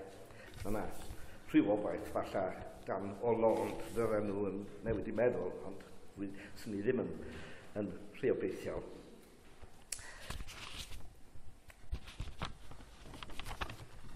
Felly oedden ni wedi bod yn pwyso, yn lobio Cyngor Ewrop o Biwro yr Ieithoedd Llai ac o Mercator a cyrff eraill o fewn lleafrifoedd Ewrop. Ond wrth gwrs, y gwahaniaeth rhwng y Siarter Ewropeaidd Ieithoedd Rhanbarthol a Lleafrifol yw nid ni oedd yn penderfynu beth oedd yn mynd i mewn ar y diwedd, ond ni'n cael wrdio pethau, ond y gwladwriaethau oedd yn trefnu. Ond wedi dweud hynny, mae'r Siarter Ewropeaidd a grym cyfreithiol iddi. Mae gwladwriaethau wedi sicrhau bod nhw yn dewis pa lefel o hawliau, ond eto i gyd, bydd rhaid i wledydd da ni'n meddwl amdanyn nhw fel wledydd blaengar fel Sweden, bydd rhaid i nhw newid i deddfwriaeth, oedd ganddyn nhw ddeddfwriaeth hiliol yn erbyn y Sami, oedd hen deddfwriaeth, oedd yn dal mewn bodolaeth, oedd rhaid i Brydain caniatáu enwau strydoedd yn Wyddeleg yng Ngogledd Iwerddon, oedd yn anghyfreithlon. Felly, bod y Siarter Ewropeaidd wedi anelu yn bennaf at, wedi codi o'r ofnau a bydde cwyn comunyddiaeth yn Nwyren Ewrop yn achosi hen rhwygiadau ac fi nath, wrth gwrs, yn Iugoslavia. Dyna oedd yn gyrru, dyna'r cyd-destun Siarter Ewropeaidd. A wedi dod allan o'r cyfnod yna, cafwyd y syniad yng Nghatalwnia o'r datganiad byd eang oedd tro yma ni oedd yn llunio'r cymalau, ond wrth gwrs oedden ni ddim yn mewn sefyllfa i orfodi'r gweithredu. Un o'r rhesymau am yr amseriad oedd bod Catalan newydd fynd yn ysgrifennydd cyffredinol UNESCO. A statws datganiad byd eang yw bod o wedi derbyn, mewn un ystyr o'r gair derbyn, os ewch chi wefan UNESCO, gallwch chi gael datganiad hawliau ieithyddol byd eang efo UNESCO ar, os chi'n printio fo, bydd o'n deud UNESCO fanna, ond cwbl mae hynny'n golygu yw bod UNESCO wedi derbyn y ddogfen a dweud diolch yn fawr am wneud hyn, a wnawn ni rhoi o ymhlith yn papurau. Ond i gael ei dderbyn yn y ffordd mae'r datganiad hawliau dynol, bydda rhaid 1948, ond hynny, wrth gwrs, sydd yn ôl rhyfel. Fydda rhaid i'r gwladwriaethau i gyd, a does na ddim ffordd mewn brwg yn ei yn y tymor byr, y bydd gwladwriaethau'r byd yn derbyn y datganiad hawliau ieithyddol byd eang. Felly mae rwy'n yn gofyn pa werth sydd i... Mae gwerth y Siarter Ewropeaidd yn gyfyngedig, ond yn gyfreithiol. Mae yna lawer o bethau, mae yna lawer o wendidau, ond mae rhywfaint o dir wedi ennill yn gyfreithiol, a mae modd mynd i'r llys, os ydych gwladwriaeth chi wedi llofnodi, ac oedd Menna'n cyfeirio at yn hyd-destun ysbrydoleth. Efo datganiad hawliau byd eang, mae o'n ar ryw olwg yn utopia. Mae o'n fel y datganiad hawliau dynol, mae o'n datgan be fydda y sail athronyddol a be fydda isio wneud mewn gwahanol feisydd. Falle bod ni, oherwydd yn cefndir ni, bach yn eurocentric erbyn hyn, efo mwy o globaleiddio, ond ni wedi trio peidio bod, a dwi'n meddwl bod yr adrannau cyffredinol, mor gyffredinol, bod nhw'n medru cwmpasu pawb, ond pan da ni'n troi at pethau fel addysg, cyfryngau, gweinyddiaeth, da ni yn meddwl braidd yn hermau y gwladwriaethau. Da ni'n nabod, a dwi'n cofio rhywun o fryniau Vietnam yn dweud yn y gynhadledd, ond beth am yr hawl i gael rhywun i helpu sgwennu'n iaith ni lawr, achos fel arall, fydd pobl jyst yn dal i alw ni yn gŵn sydd yn cyfarth yn hytrach na siarad, achos chi nhw'n gallu sgwennu eithaf. Felly, hyn ddim wedi croesi meddwl ni ar hawl i gael rhywun i helpu chi sgrifennu'ch iaith a bod e'n dod yn iaith sgrifenedig. A wedyn dwi'n cofio rhywun o Fforestydd Amazon yn dweud, wel, addysg i Adam, dyn ni trefnu hynny efo'n teuluoedd a'n plant, ond ffôn symudol, oedd heina jyst yn dechrau, ffôn symudol yn rhan handi o ran addysg, achos ni'n crwydro, ni'n gallu cadw mewn cysylltiad.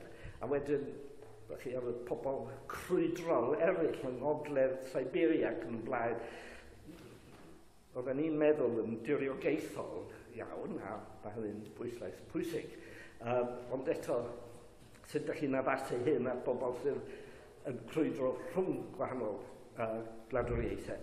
Felly,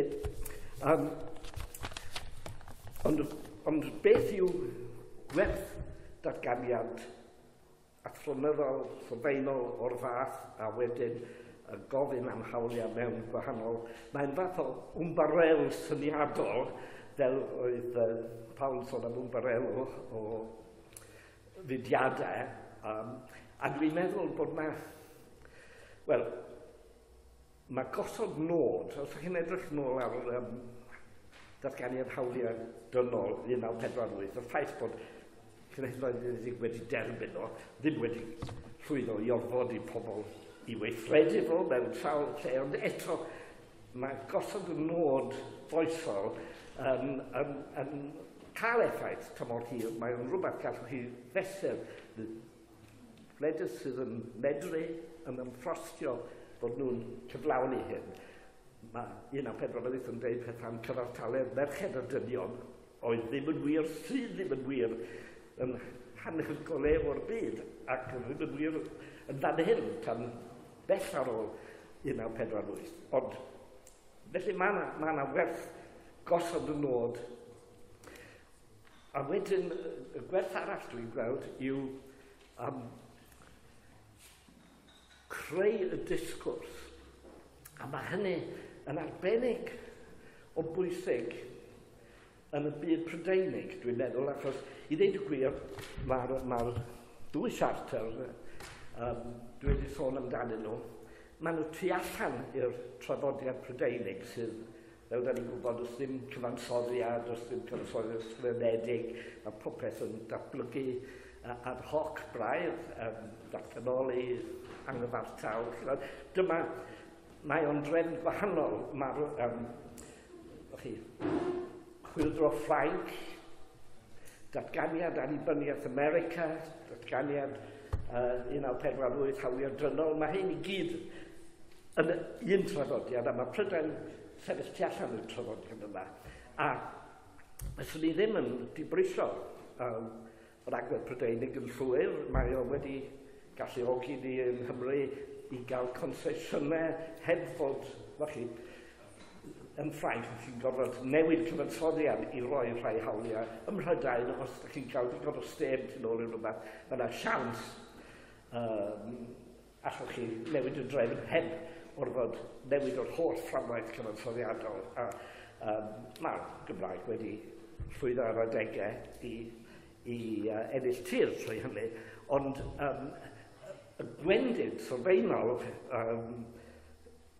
wrth trio adeiladu'r dyfodol yn y meddylfryd yma yw bod os dim o'r termau ganddoch chi yn y disgwrs Prydeinig am hawliau cymunedol. Mae yna lot fawr am hawliau unigolion. A felly, wel, mae yna enghreifftiau. Dwi'n cofio Elin Haf yn dod ar gair priod iaith i mewn i'r disgwrs. Wel, mae hynny yn datganiad byd-eang, a mae o'n gwbl alladwy yn y cyd-destun yna. Dwi ddim yn siŵr sut i fynegu o'n Saesneg, hyd yn oed yn language appropriate, proper to the territory, neu beth bynnag. Native, ie. Ond ddim quite yr un peth. Felly, ond yn sylfaenol, os yw'r disgwrs wedi lliwio cyn i chi ddechrau yn erbyn chi, mae'n anodd iawn dadlau'ch achos, felly mewn ffordd rhaid defnyddio termau sydd i ddechrau mynd i fod ddim yn gyfarwydd i bobl ni, nac i'r bobl da ni'n trio dylanwadau arnyn nhw, a mae rhaid newid y disgwrs, a dyna lle mae ar y naill llaw y disgwrs Ewropeaidd wedi bod yn help, ond bod ni ffindio'n hynna mewn gwlad sy'n cilio i ymylon Ewrop. A dyna lle mae'r datganiad byd-eang yn gallu bod yn help, ond mae o'n llawn pethau defnyddiol a manwl, a ddysges i lot yn gwrando ar pobl eraill wrth i ni lunio fo llefydd a pobl.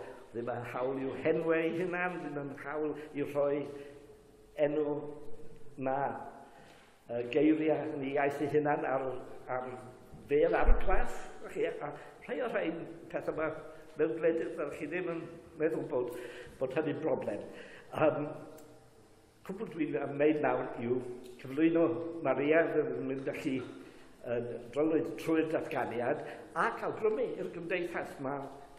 Mae testyn y Siarter Ewropeaidd ar gael yn Gymraeg, wedi wneud yn Biwro Ieithoedd Llai yn y Penblyddiau, a mae Elin Haf newydd ffindio ar ei chyfrifiadur cyfieithiad o'r datganiad byd-eang a wneud y Mercator i'r Gymraeg, a dwi'n siŵr bydda hyn yn bethau ddymunol iawn i gael yn eang i gynulleidfa Gymraeg. Medi.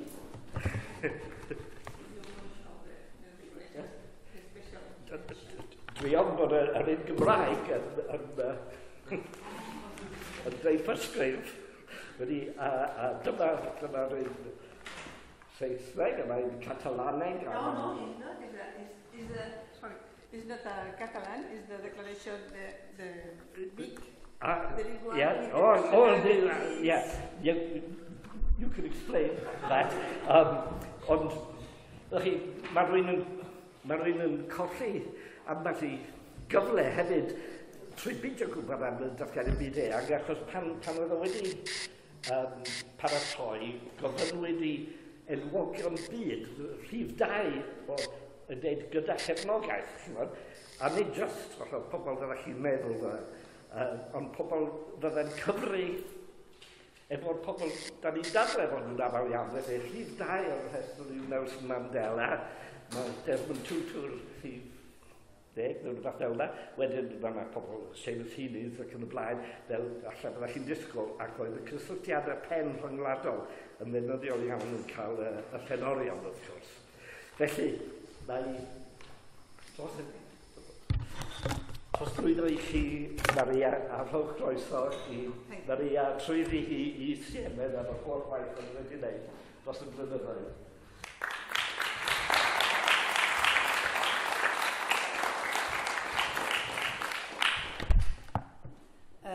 Diolch yn fawr. Moltes gràcies. Maria Areny ADI o Catalunya. I lamento no parlar galès, però bé, tindran l'ocasió de sentir una mica la meva llengua, que és el català.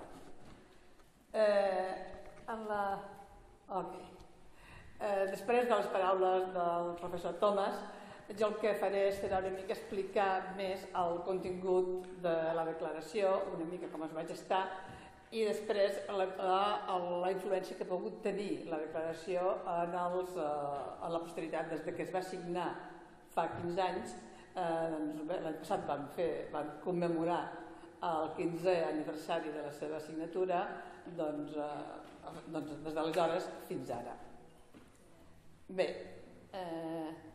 els antecedents de la declaració, per una banda, sí, ja ho ha explicat el professor Thomas, estarien en la situació dels anys 80, del CIEMEN, per una banda, que estava preocupat i ha treballat sempre per la defensa dels drets dels pobles i, per tant, amb aquests drets dels pobles minoritzats de les nacions, i amb això incloïa els drets lingüístics.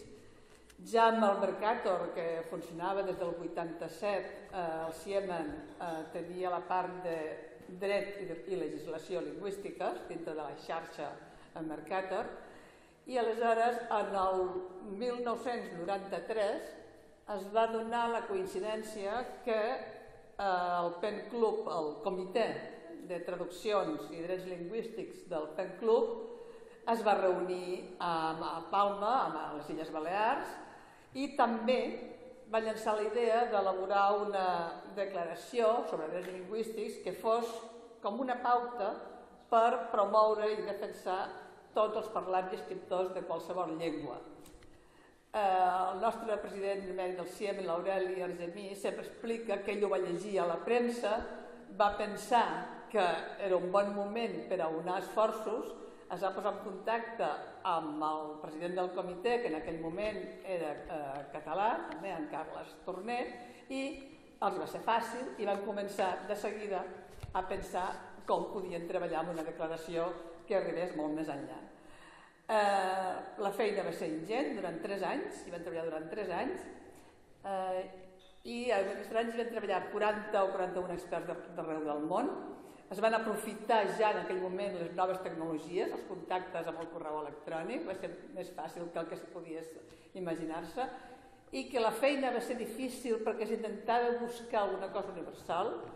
Ho prova que se'n van arribar a elaborar fins a 12 esborranys, fins a arribar al text definitiu.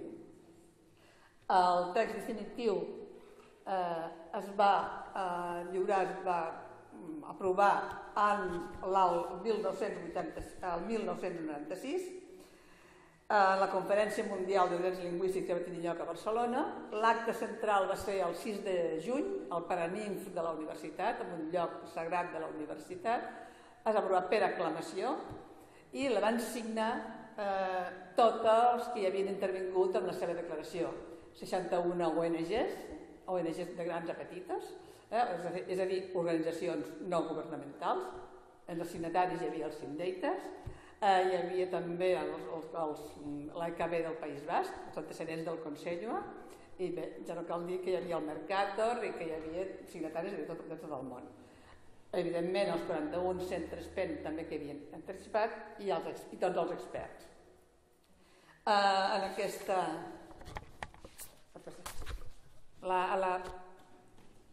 A la declaració durant la conferència que va seguir es va crear ja a partir d'aquest moment la creació d'un comitè de seguiment de la declaració. En el mateix acte es va lliurar una còpia de la declaració amb un representant de la UNESCO, però al cap d'un mes ja es va lliurar la declaració al director general, en aquells moments també un català, el senyor Federico Mayor Zaragoza, que va ser qui també havia estat donant-li suport durant tot el temps de la declaració. Es va traduir a diverses llengües, a més de 30, el galès, el basc, el nàhuatl, el zapoteca, el rus, es van anar traduint en moltes llengües i el comitè en aquell moment és quan va fer, que és el que l'ensenyava, una edició de luxe, diríem, de la declaració en la qual hi havia el suport de diferents personalitats internacionals per donar-li relleu, entre elles que totes van anar signant amb la fotografia de totes, no sé, el Nelson Mandela, el Gatza, Ronald Harvard, moltíssima personalitat, el Dalai Lama, la Rigoberta Menchú, totes les personalitats d'aquell moment van anar a donar suport a la declaració i aquesta declaració es va distribuir moltíssim.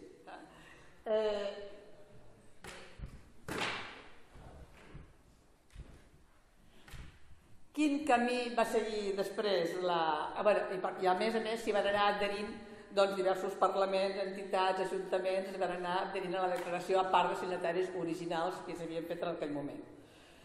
Quin és el camí que ha seguit la declaració des d'aquell moment fins ara, amb la intenció, que és el que volia, que la UNESCO la reconegués, l'aprovés i pogués fer una recomanació a les Nacions Unides perquè fos o bé com una convenció internacional de drets lingüístics o com un complement a la Declaració Universal de Drets Humans. El camí llavors va passar per diverses vicissituds. Primer, en teoria, al principi, a l'octubre del mateix any, la Conferència General de l'UNESCO l'havia d'assumir, però no ho va fer. Es va tornar a intentar al novembre, tampoc es va poder. Es va tornar a intentar el 97, l'any següent, malgrat els informes que hi havia a favor, l'UNESCO no se'n va sortir. Al final, parlant amb el director general, el senyor Mayor Zaragoza, que era molt proper, va recomanar que redactés un nou text més breu, més amb llenguatge UNESCO i el més llenguatge dels que tenien ells, perquè es pogués presentar a una última conferència a l'octubre, però no sé, tota una altra sèrie de vicissituds es va presentar, però no es va ser ni discutit, no va ser votat i va acabar amb una cosa de l'UNESCO que hi havia aleshores, que era la divisió de llengües, que en aquell moment presidia també un altre català, que era el professor Fèlix Martí. Tenia l'interès, sí, però quan el 99 el Federico Mayor Zaragoza va deixar de ser director general de l'ONU i va entrar al següent, la divisió de llengües es va suprimir més tard. L'UNESCO sembla que es va començar a dir més per als drets culturals i no pels drets lingüístics i dintre de l'UNESCO a partir d'aquell moment van faltar interlocutors perquè tirés endavant la declaració. Aleshores, sí que amb aquest aspecte de dir que va ser el CIEMEN un dels impulsors de dir què podem fer, això no ho podem deixar aquí parat, i el 2007 es va tornar a posar a treballar amb el suport, en aquest cas, de la Casa de les Llengües, de Linguamont de Catalunya, i comptant també amb el PEN internacional, amb el PEN Club, perquè també el president en aquell moment és un altre català, amb el Consell de Drets Humans de l'ONU, que amb seu a Ginebra. Vam començar a fer una tasca amb els diversos ambaixadors i amb el president del Consell de Drets Humans per si el Consell podria acceptar també fer alguna declaració amb suport de la declaració, la podria acceptar d'alguna manera, sobretot tenint en compte que el 2008 era l'any internacional de les llengües. Aquí es va fer una tasca bastant de treballar amb la gent del Consell, fins i tot vam fer una conferència dintre del Consell dels Drets Humans al maig a Ginebra, on hi van intervenir Linguapax, el PEN Club, el CIEMEN, l'EBLUL, que en aquell moment també moltes entitats, i al setembre l'Aureli Argemí, el president emèrit del CIEMEN, va fer una intervenció dintre del Consell de Drets Humans demanant realment que es pronunciés a favor d'una declaració sobre drets lingüístics aprofitant que érem en l'any internacional de les llengües. No hem tingut cap resposta fins ara. Des d'aleshores no hem tingut més respostes. Bé, no desesperem, continuem treballant. No és el millor moment actualment econòmicament per fer despeses per poder treballar, però seguim en contacte amb el PEN i pensem que bé, alguna cosa farem perquè arribi a algun lloc. No desesperem. Dit això, ja passo a parlar directament de la declaració i una mica els grans eixos en què es mou. Un primer eix podríem dir que és el eix ecolingüístic. El que vol fer la declaració és mantenir la llengua en el seu context, que les llengües no es moguin, no s'aprenguin, sinó continuar. O sigui, de fet, ja parlem sempre de la diversitat, de l'ecologia, doncs ecolingüístic també. Un altre eix és considerar la llengua com un fet social, és a dir, no com un fet individual, sinó com un fet social. És la llengua d'una comunitat i serveix per expressar-se, per comunicar-se entre els membres de les diverses comunitats. La intenció és omplir un buit en el dret internacional. Mai, fins aleshores, s'ha parlat dels drets lingüístics com a defensa de drets. Sempre els drets lingüístics han estat o bé com a apèndix dintre dels drets culturals i en negatiu. Cap persona pot ser discriminada per raó de llengua, de religió, etc. Cap persona pot ser discriminada, o sigui, sempre s'ha dit negatiu, no se li pot, però no en positiu. Per tant, aquest buit de donar el protagonisme i fer-ho en positiu no hi era.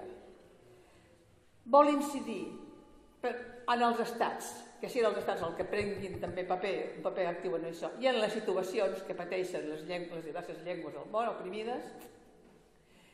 Evita qualificar les llengües. No hi ha llengües més grans, no hi ha llengües majoritàries, sí, podríem dir majoritàries o minoritàries, però són conceptes molt relatius i depèn de quan ho parléssim, però proclama que totes les llengües són iguals i, evidentment, exclou els conceptes d'oficial, minoritària, local, sempre parla dels drets de qualsevol llengua, independentment que la llengua sigui oficial, sigui local, sigui minoritària, sigui majoritària, sigui només oral, etc. I, finalment, precisament perquè es tracta d'una declaració universal, evita la casuística, busca universals aplicables. Era molt difícil baixar al detall i realment la varietat de factors que condicionen la situació de les llengües, la convergència difícil d'interessos de comunitats, grups, individus, la interrelació de drets lingüístics i altres drets, etc., fan impossible que es poguessin definir unes mesures aplicables a tots els casos. I, per tant, posa més l'accent en una recerca de solucions a problemes lingüístics que s'adaptin a cada cas i a partir del procés democràtic que no a donar solucions que mai serien universals, que dependrien molt de cada context. Com s'estructura la declaració? Bé, s'estructura, evidentment, amb uns preliminars, no explica per què cal la declaració, o sigui, posa els antecedents, en un preàmbul on diu què es proposa la declaració, identifica els factors que hi ha a l'origen dels problemes lingüístics del moment i què vol fer la duda per donar-hi resposta. Un títol preliminar que crec que és important perquè hi ha una sèrie de precisions conceptuals que ara veurem. El títol primer, que dona els principis generals de la declaració. El títol segon, que parla del règim lingüístic general en diverses seccions, també ho veurem en detall cadascun d'ells. Les disposicions addicionals, que fan simplement referència al deure dels poders públics de prendre les mesures necessàries per aplicar els drets proclamats i vetllar perquè tothom pugui ser informat dels drets i els deures, etc. I unes disposicions finals on es proposa la creació d'un Consell de les Llengües i d'una Comissió Mundial de Drets Lingüístics, que veiem que de moment no tenim cap de les dues coses. Bé, doncs anem a veure què diuen els Els preliminars, jo només esmentaré alguns detalls, perquè si no això seria molt llarg i la duda la teniu a la vostra disposició, però sí, l'única cosa que vull fer és remarcar els aspectes que em semblen més rellevants de la declaració, perquè després ja hi puc anar, que la teniu en galès també, a llegir-la. De fet, els preliminars, explicant, començarien doncs allò de dir atès que per què cal la declaració. I diu, perquè creu que atès les situacions que hi ha, cal un conjunt de normes sintetitzades en un text precís en una declaració de drets lingüístics que permeti corregir els desequilibris lingüístics de manera que s'asseguri el respecte i el ple desplegament de totes les llengües i que s'estableixi els principis d'una pau lingüística planetària justa i equitativa com a factor cabdal de la convivència social. És a dir, jo no ho he dit, però sí que una de les intencions de la declaració és que sigui una eina per a la construcció de la pau mundial. Tenint en compte que molts dels conflictes que s'originen tenen l'arrel amb la llengua i en conflictes lingüístics, si arribem a trobar una convivència justa i equitativa entre totes les llengües, segur que ens serà més fàcil trobar la base d'una pau mundial duradora. Em salto el que és el preàmbul i de les precisions conceptuals que fa tot el preliminar en destacaré, n'hi fa més, però en destacaré 3. Defineix el que és la comunitat lingüística, ho fa a l'article 1, i la llengua pròpia d'un territori, defineix també i defineix després què és un grup lingüístic. Les 3 coses van lligades. La comunitat lingüística és un concepte clau. La defineix com la societat humana que, assentada històricament en un espai territorial determinat, reconegut o no, és a dir, això és important, que se li reconegui que aquest espai existeix o no. Podríem tenir en compte això quan parlava ara les companyes sobre els kurds, la comunitat lingüística assentada en un espai territorial determinat, s'autoidentifica com a poble, no cal que l'identifiqui dels altres, s'autoidentifica ell com a poble, i ha desenvolupat una llengua comuna com a mitjà de comunicació natural i de cohesió cultural entre els seus membres. Bé, això és un concepte clau perquè els drets sempre giren al voltant d'aquesta comunitat lingüística. I aleshores, el de llengua comuna també entra, es veu al mateix article la necessitat de definir què és la llengua comuna, i llavors es diu que és la llengua pròpia d'un territori, quina és la llengua que ha desenvolupat una comunitat en un territori. I la llengua pròpia diu és l'idioma, la llengua pròpia d'un territori. Això a Catalunya ho tenim molt clar, quan definim el nostre estatut diem que el català és la llengua pròpia de Catalunya, és aquesta definició. Els altres estatuts d'altres comunitats d'Espanya no defineixen la llengua com a llengua pròpia, diuen que és la llengua del territori, però aquí la Catalunya té molt clar. És l'idioma de la comunitat històricament establerta en aquest espai. Però, evidentment, aquí això era molt genèric i l'article, per no deixar-se res, inclou aquí més gent. Inclou les col·lectivitats separades del gruix de la seva comunitat per fronteres polítiques o administratives. En el nostre cas podríem parlar de la gent que està vivint a França, a la Catalunya del Nord, per exemple.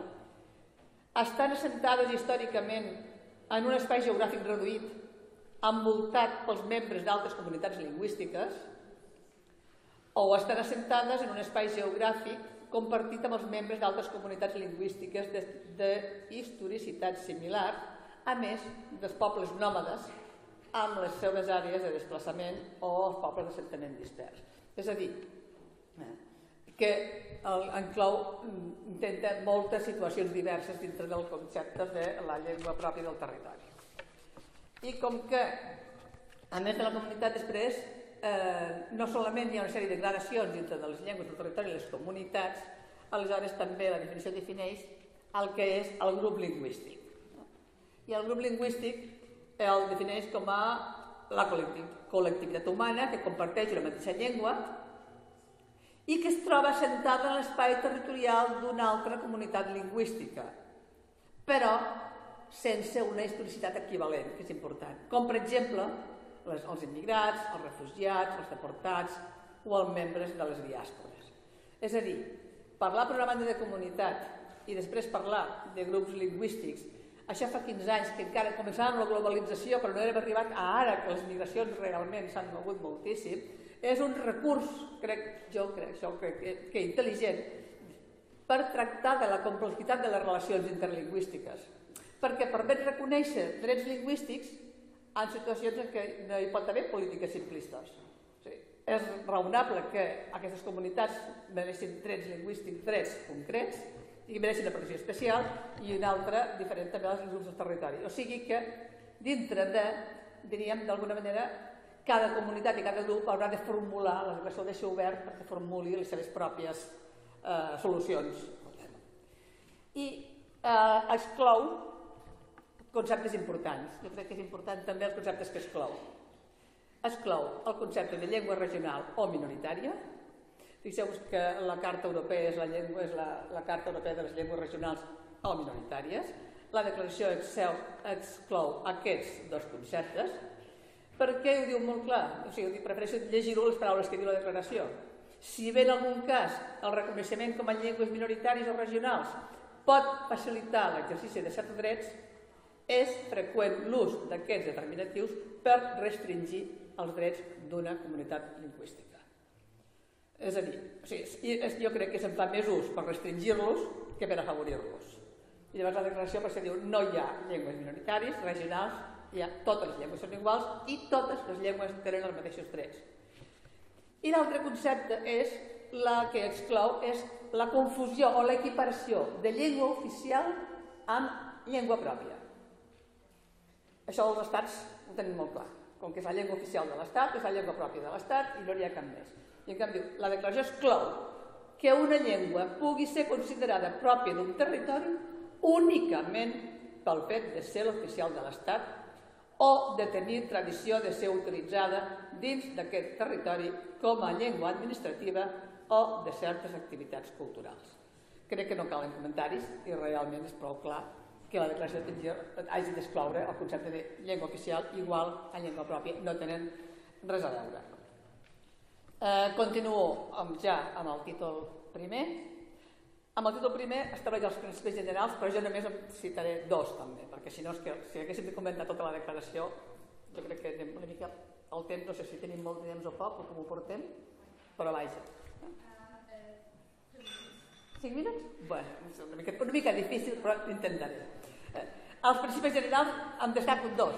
La igualtat de drets de totes les comunitats, és a dir, totes les comunitats són iguals, no hi ha discriminacions, no es poden discriminar comunitats basades en criteris com el grau de sobirania política, la situació social, la situació econòmica, o, per fer-ho d'una altra manera, el nivell de codificació, actualització o modernització de la llengua. És a dir, no hi pot haver cap tipus de discriminació respecte als drets. Perquè una llengua no estigui codificada, no tingui un estàndard, no sigui escrita, no pot ser discriminada de cap de les maneres. Totes són iguals. I l'altre principi és que la dimensió col·lectiva i individual dels drets lingüístics són inseparables i són interdependents. Cada llengua és una realitat que es constitueix col·lectivament en el si d'una comunitat i està disponible per a l'ús individual, com a instrument de cohesió, identificació, el que vulgueu dir-li.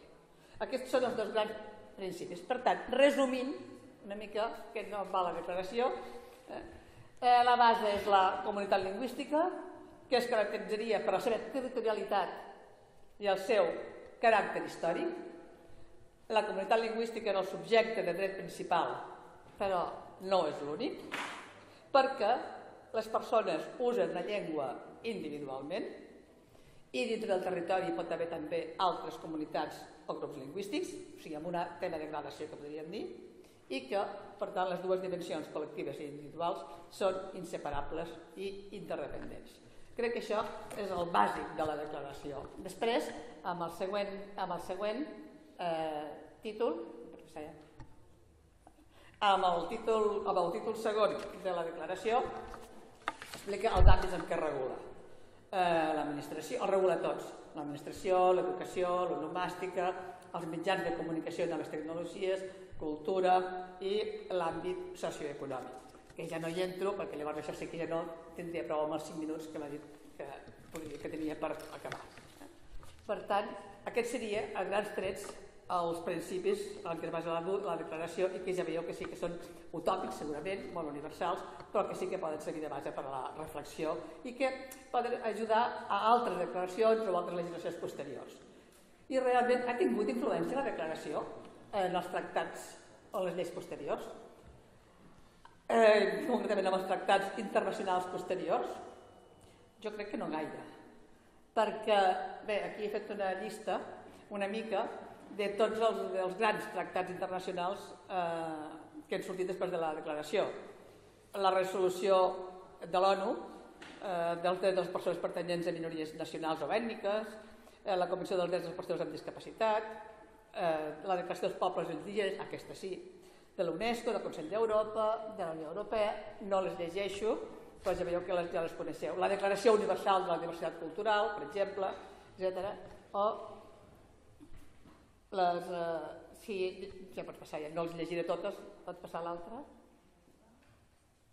O fins i tot de l'OSCE, de l'Organització per la Seguretat i Cooperació a Europa, que també parla de les recomanacions d'Oslo relatives als drets lingüístics de les minories, etc. En totes aquestes declaracions, en tots aquests instruments, excepte en algun, què continuem trobant en tots aquests documents? I trobem que continua a haver-hi un fort estatisme. Els estats continuen sent el marc de referència majoritari, no ha canviat res. Per exemple, doncs, la Convenció sobre el valor del patrimoni cultural per a la societat, els estats tenen l'encàrrec de garantir la diversitat de llengües i cultures. A la Convenció sobre la protecció i promoció de la diversitat de les expressions culturals, bé, els estats, o les parts dels estats, poden adoptar mesures. O sigui, els estats són a la base de totes les... i continua sent-hi. Les minories continuen sent-hi. I a més, no són col·lectives. Recomanacions d'Oslo relatives als drets lingüístics de les minories nacionals. Recomanacions de l'ONU sobre la participació de les minories nacionals. Utilització d'idiomes minoritaris. Resolució sobre els drets de persones pertanyents a minories nacionals o ètniques. Bé, totes insisteixen, a més, en que són drets de totes les persones, no drets de col·lectius. Si veiem que la declaració insisteix a parlar de col·lectius i no de persones, veiem que realment aquí cas no se n'ha fet gaire. L'altre és que la declaració vol donar a les comunitats lingüístiques un paper actiu, que són ells els protagonistes de la seva llengua, del seu dret. Però els instruments internacionals continuen parlant-les com a passives. Són instruments a protegir, són elements a protegir. Els hem de promocionar, les hem de protegir, les hem de respectar. Se ve que hi ha unes llengües que ja ho tenen i unes altres que necessiten, són petites, són menors d'edat i necessiten ser protegides, ser ajudades, ser respectades, però no estan en igualtat de totes. Fins i tot en les constitucions estatals recents, com per exemple a França, estava parlant de les llengües regionals com a patrimoni de França. Després encara la Constitució espanyola també diu que les llengües són patrimoni d'Espanya, de la riquesa cultural d'Espanya, però després no es nota. I finalment, l'últim aspecte també que continuem veient és la desigualtat de les llengües. El Tractat de la Unió Europea, que es modifica el 2007, continua dient que el text del tractat... Ens hem saltat l'anterior? És aquesta. Aquí. És que això de dir-ho en galès i jo mirar-ho en català no sé ben bé si la diapositiva es correspon amb el que jo estic comentant.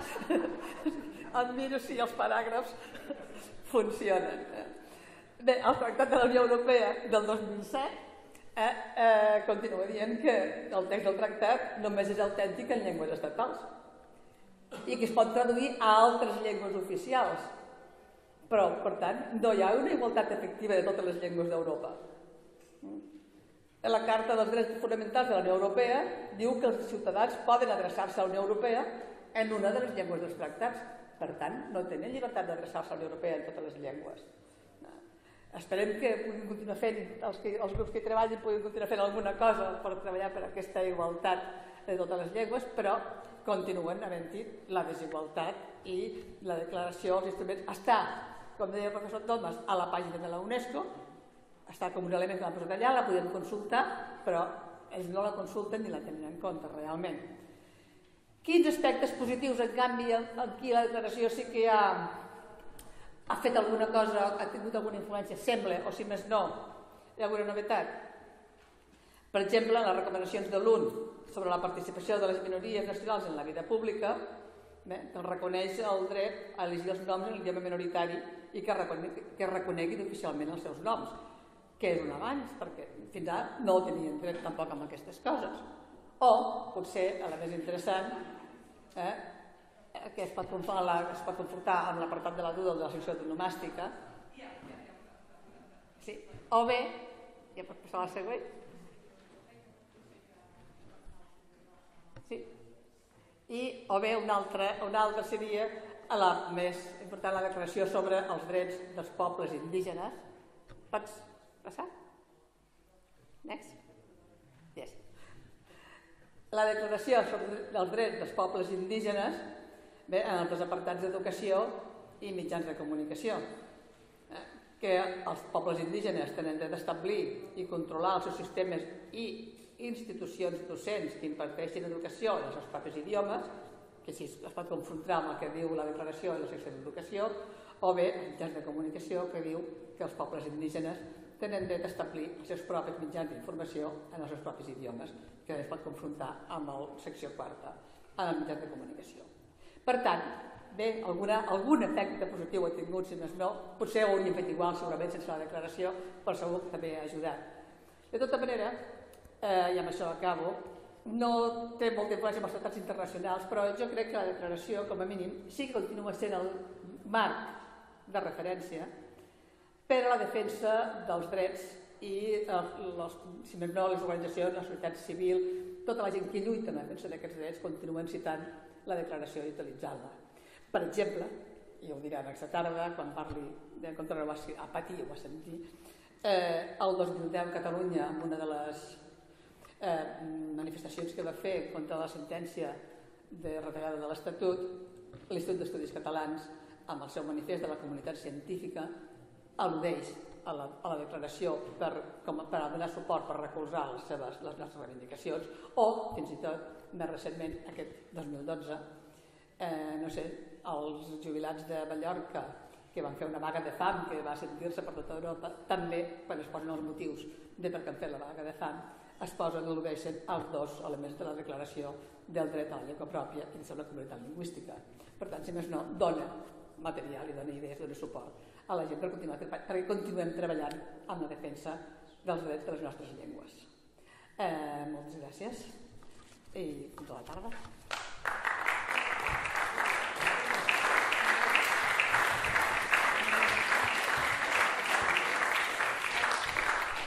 Diolch yn fawr iawn i Maria am yr cyflwyniad yna, yr esboniad o'r siarter yna.